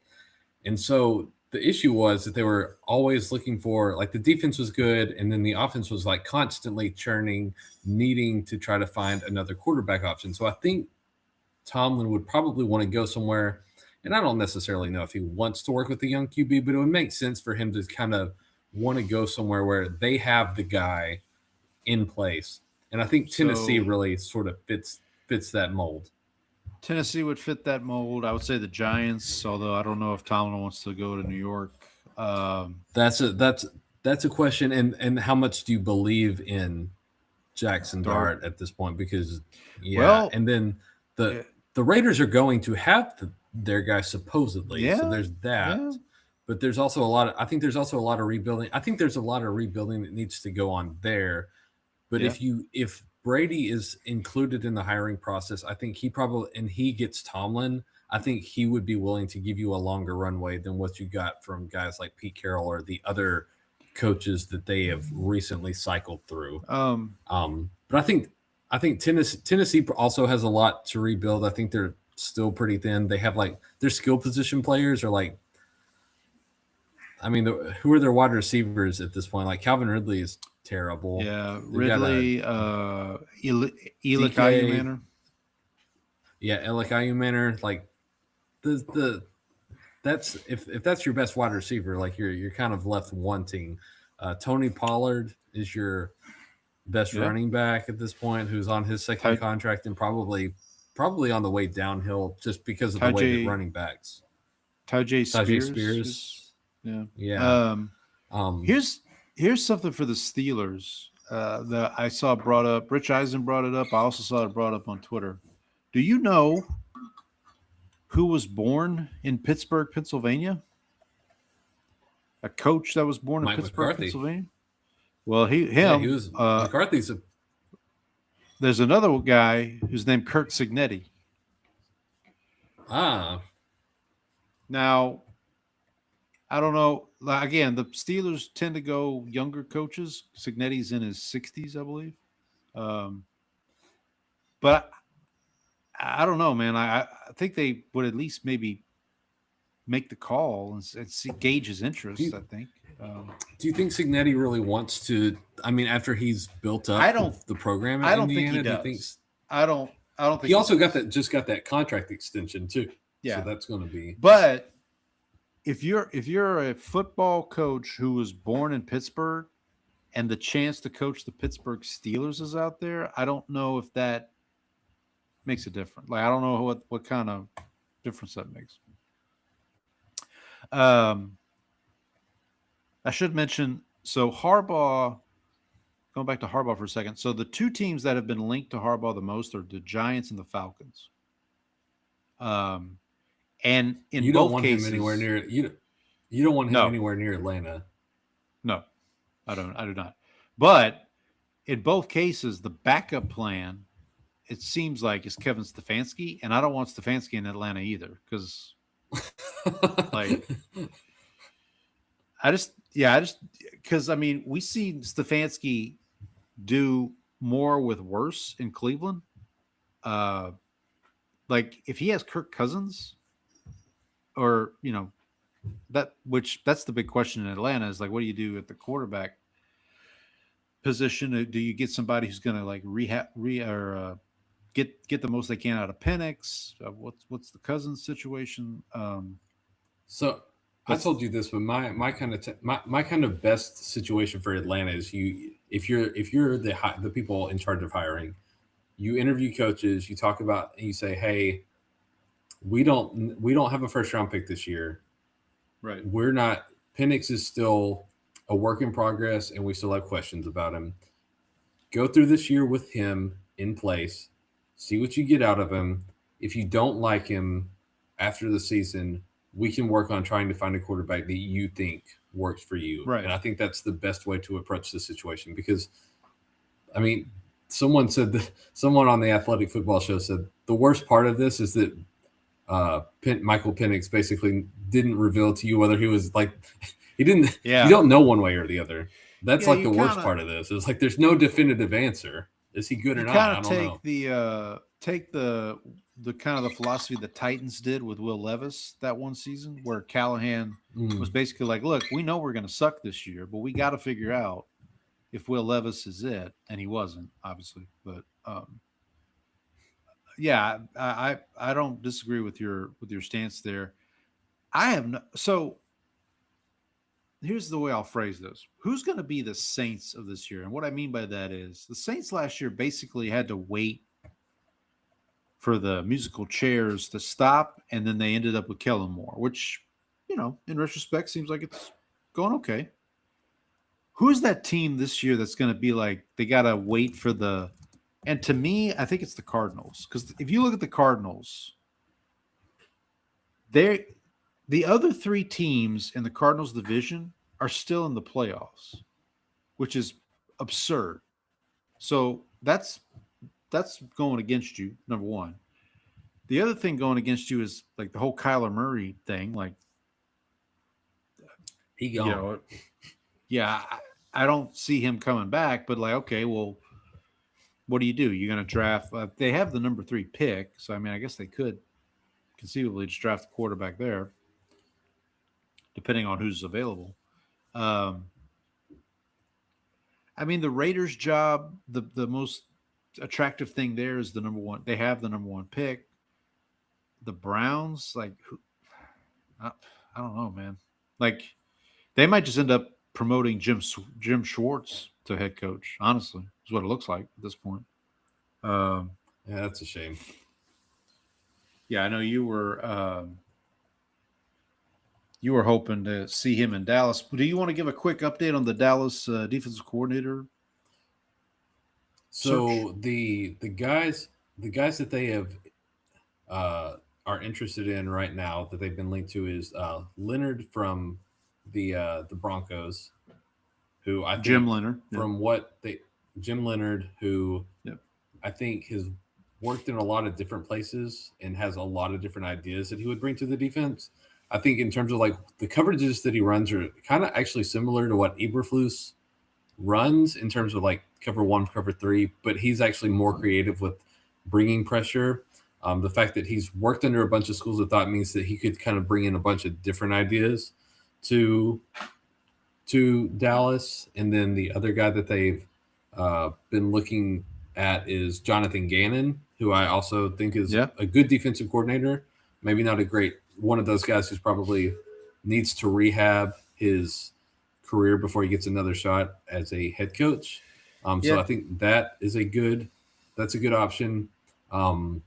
They also reached out to the Falcons, which I was excited that they reached out to talk to Jeff Ulrich, the defensive coordinator in Atlanta, who I think has got a lot of good ideas, who I think would be a good potential hire. Now, right now, Atlanta denied them permission, but because they're undergoing turnover right now, he's still technically under contract. But once the league year ends, because of the fact that they fired their head coach, or if someone new comes in, he could potentially become available later. But they're trying to reach out to him, which I'm actually encouraged about, because what they did with the Eberflus hire is they just went with somebody that they knew and were familiar with. Yeah. This time they're actually doing they're throwing a wide net. They're interviewing guys with ideas, and I think Schottenheimer basically kind of was able to say, like, hey, look, you hired me, and then I went out and got Clayton Adams. I got these guys and brought them in who you were not familiar with, and look what it did for our offense. We need to do the same thing on defense, and I think that's kind of been, a positive aspect of the defensive coaching search. Did they get permission from Baltimore to interview Zachary Orr? I saw that was another name that. Let me see. I haven't heard anything on that one. That was another name I saw. So I do remember now, the betting favorite to be the head coach in Arizona is Vance Joseph, who's the current defensive coordinator for the Broncos. The Broncos, yeah. Here's the problem. He was the head coach of Arizona like 5 years ago. So I don't know why. Vance, we want you. Vance, we want you back. I guess it would make sense. I don't know. I also saw. Now this actually would make sense. I did see the Cardinals did request permission to interview Texans defensive coordinator Matt Burke, who also was an assistant coach in Arizona years ago. But obviously, the way the Texans defense is playing, Matt Burke's probably going to get some attention there. So there's no confirmation on. They've reached out to request permission. No confirmation on Zach Orr. But interesting, Orr is a Dallas-Fort Worth native who played collegiately at the University of North Texas, and also coached together with the Jaguars with Schottenheimer in 2021. Right. That's what I saw, is that he and Schottenheimer are close. They've maintained close friendship. You could do a lot worse. You could do a lot worse than a former Ravens defensive coordinator as your guy. Yeah, I mean, I know the Ravens defense isn't what it used to be, but he's still. All right. Do we want to anything else on the coaching front we want to discuss? No, I think we can get to the Donnie Dispatch and then move into this week's divisional rounds. Let's run through. I think Donnie's got a few thoughts on the coaching carousel as well, but let's see what he's got here. His I wonder what he thinks about the. I wonder if he thinks about the Cowboys potentially being interested in Jim Leonard. I don't know if he mentions it here, but Donnie, if you'd write us in next week, we'll reach out. Reach out. Donnie's email's title is Playoffs. He said Jim Moravoice in his subject line there. So he says, "Dear boys, welp, the Broncos drew the Bills. I was really hoping we could get the Steelers, but Aaron Rodgers aged 10 years in that fourth quarter, and Jacksonville is Jacksonville. Bills are pretty banged up. Broncos should be fairly healthy, so the bye week was important. Coaching carousel is crazy already with Pittsburgh and Baltimore opening up.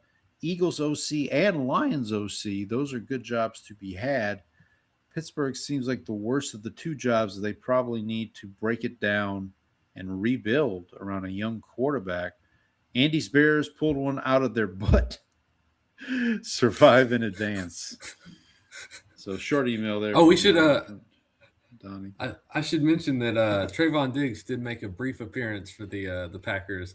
Oh, He, that's right. I totally forgot about that. they ran like the screenplay right at him, and then the Packers immediately yanked him off the field.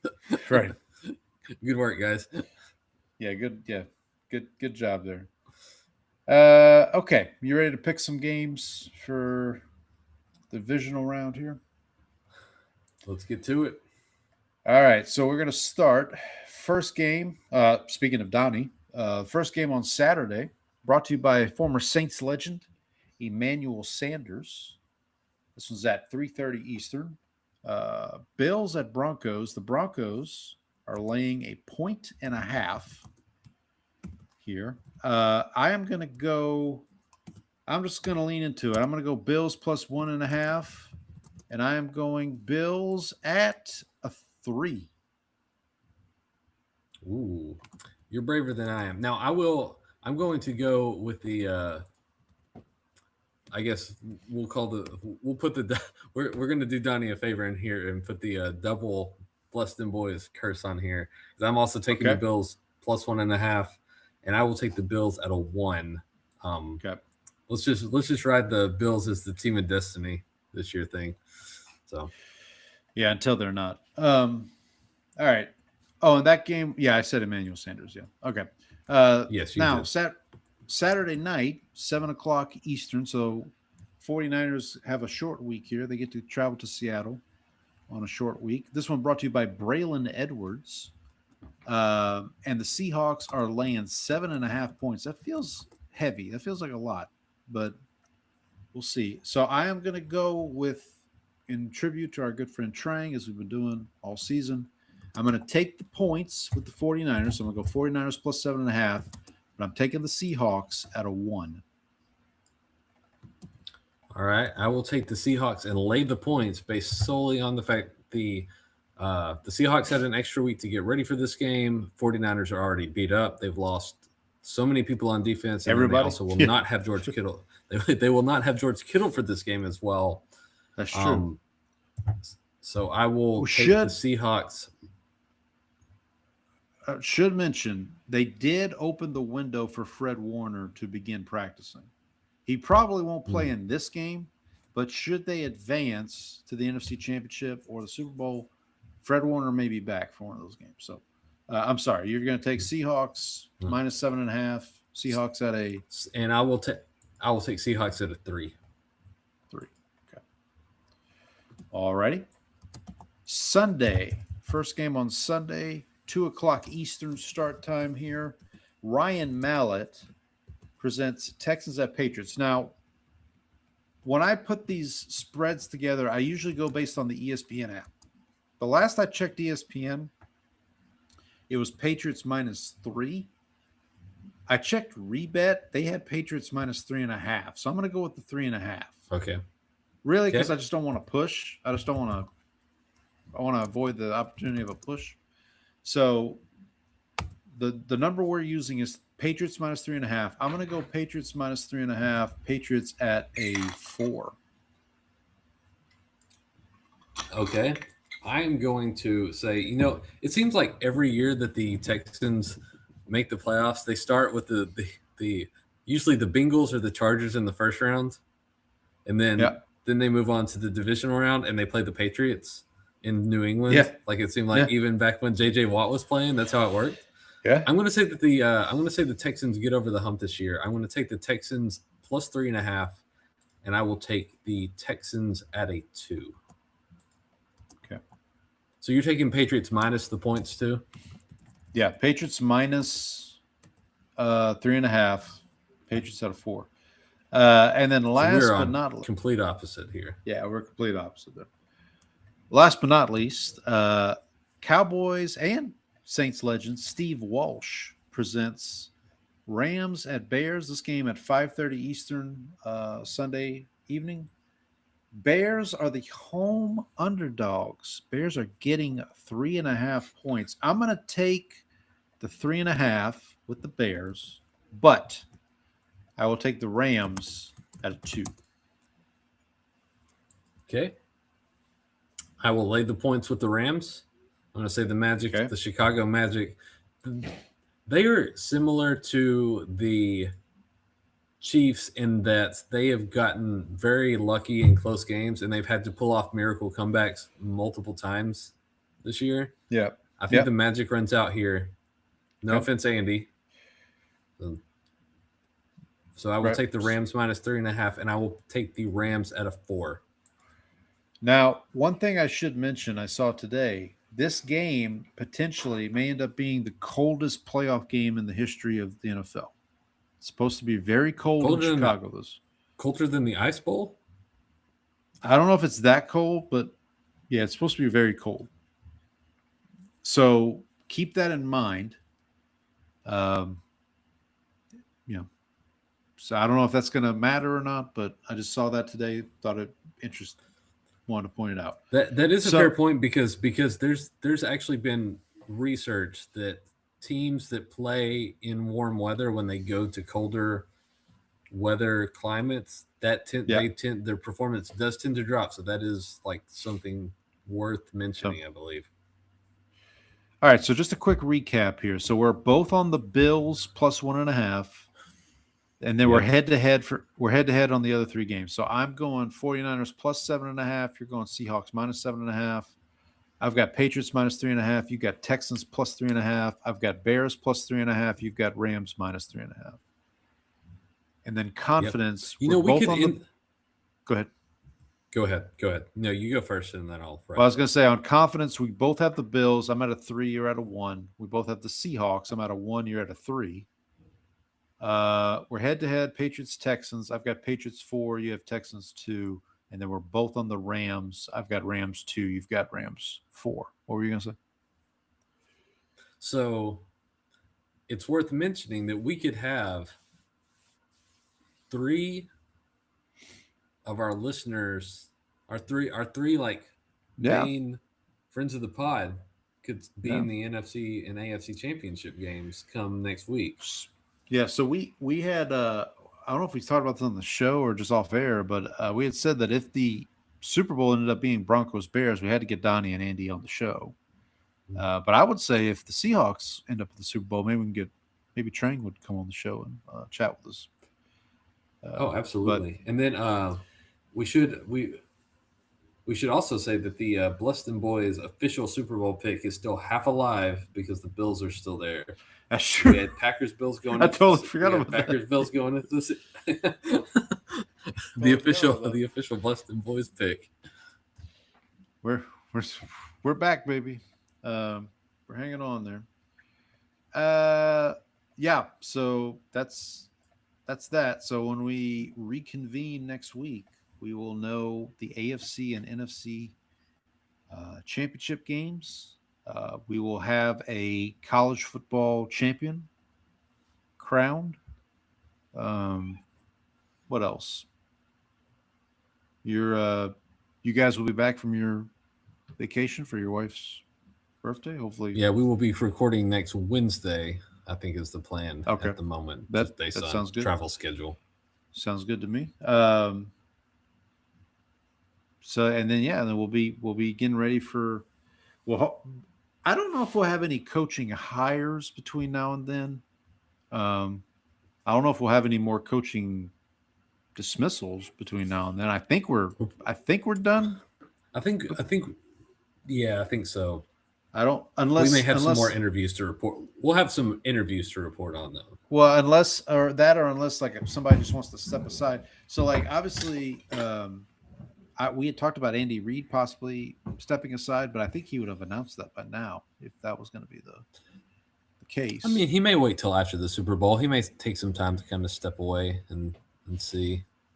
Yeah, I mean, Travis Kelce on his podcast said he's taken some time to see how his body, recovers and to see if he's going to come back next year. I want to give a shout out to Travis Kelce because I did bet the over on his receiving yards and that cashed. Over 675 receiving yards. Good work, Travis. And then has there been any, I know you were worried about this, but has there been any, has Brandon Staley been linked to any potential jobs? So I was going to mention this. So the Saints staff. So Kellen Moore and Mickey Loomis had their kind of end of year press conference together. And Kellen Moore made it seem like they're not going to make any changes to the staff, which honestly, the special teams staff probably needs to be looked at, because that was, I would say, the weakest link of the chain here. But Kellen said they're going to take like a week and a half to kind of decompress and then get back at it. Starting to look at 2026, obviously with the draft and everything.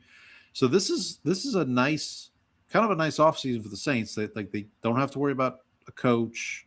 They've got guys in place. They can start doing draft, because remember, they were late to the game on the draft last year because Kellen Moore had to wait till after the Super Bowl to hire Kellen Moore.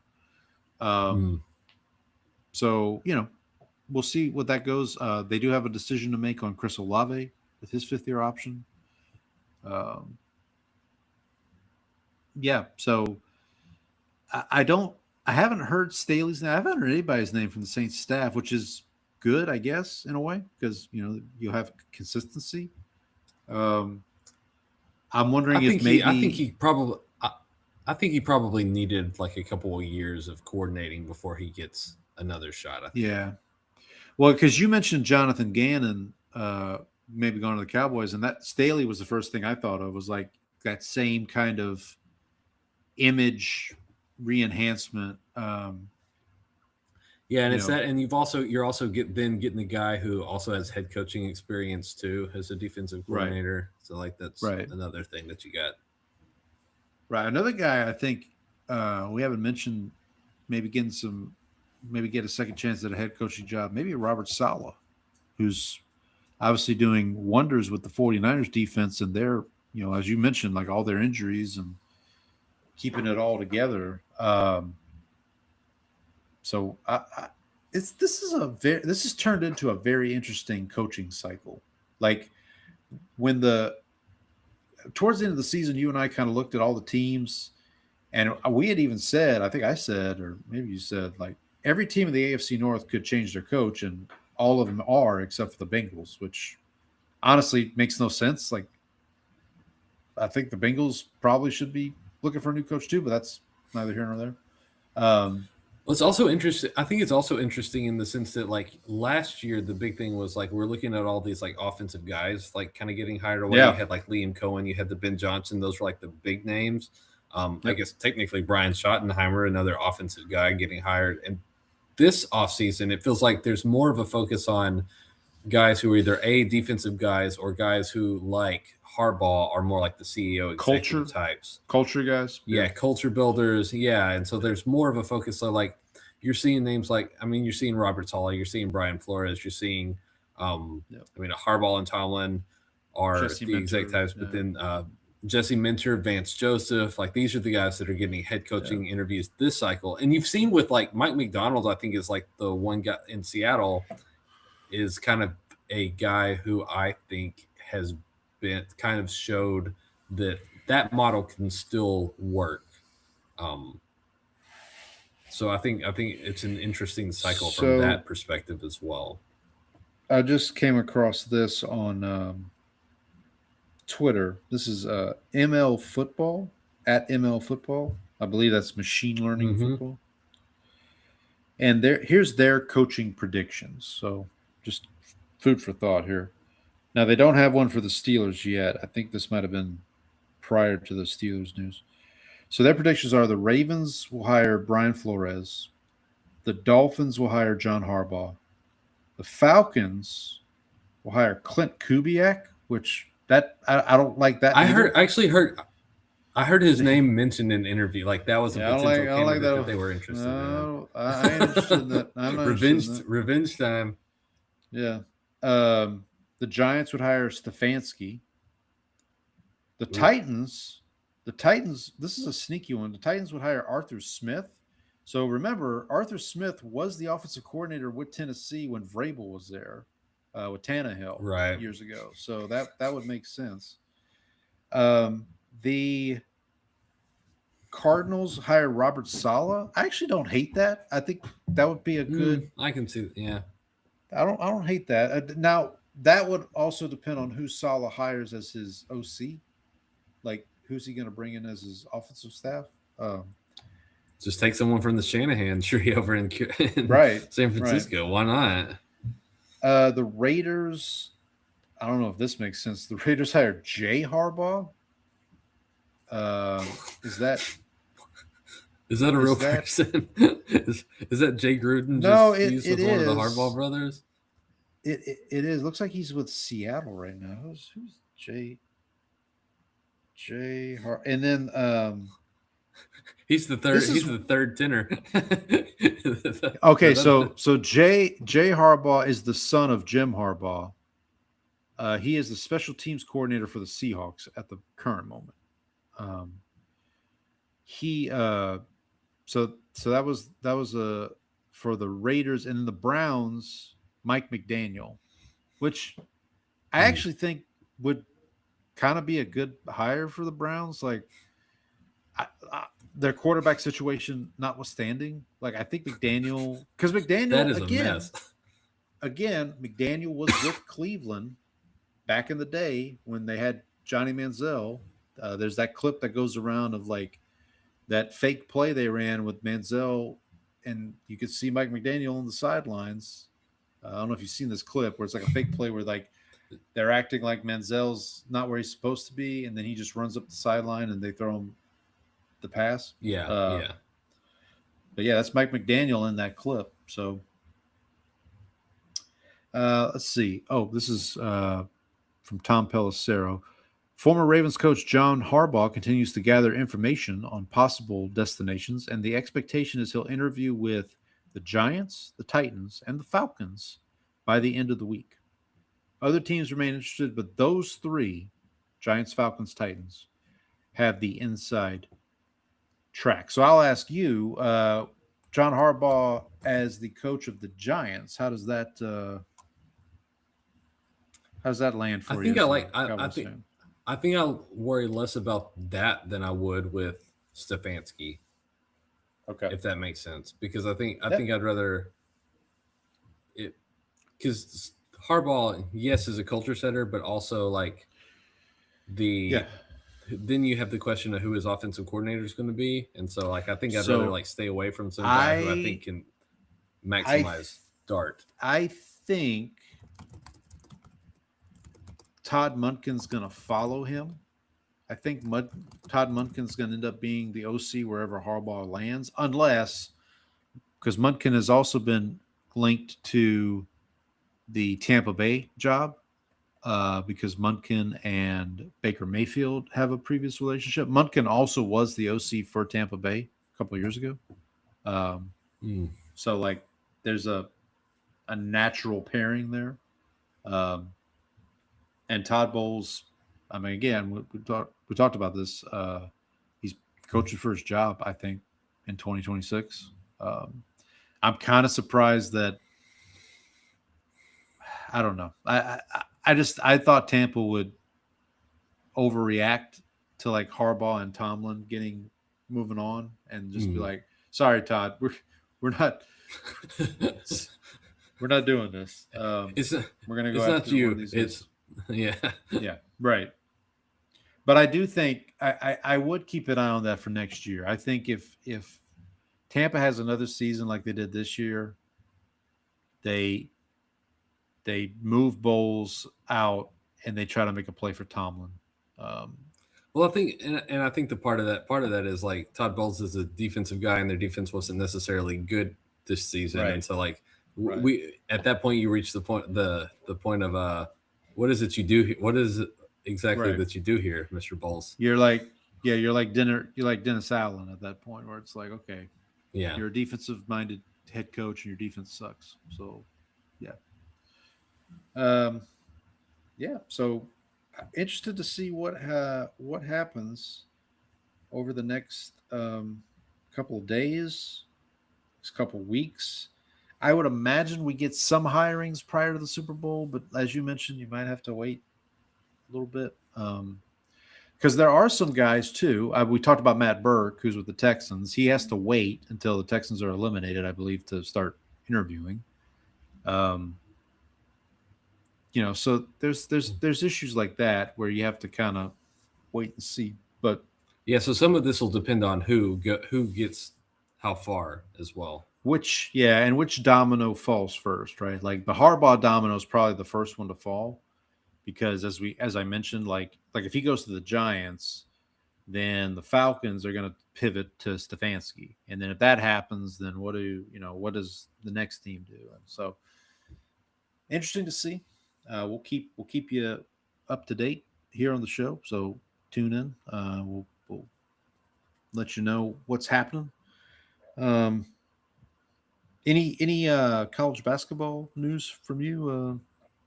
No, so I had like my biggest on Saturday, like I had like 46 wagers placed, and I was 23-21 going into the last two games and lost both of those to go to 500.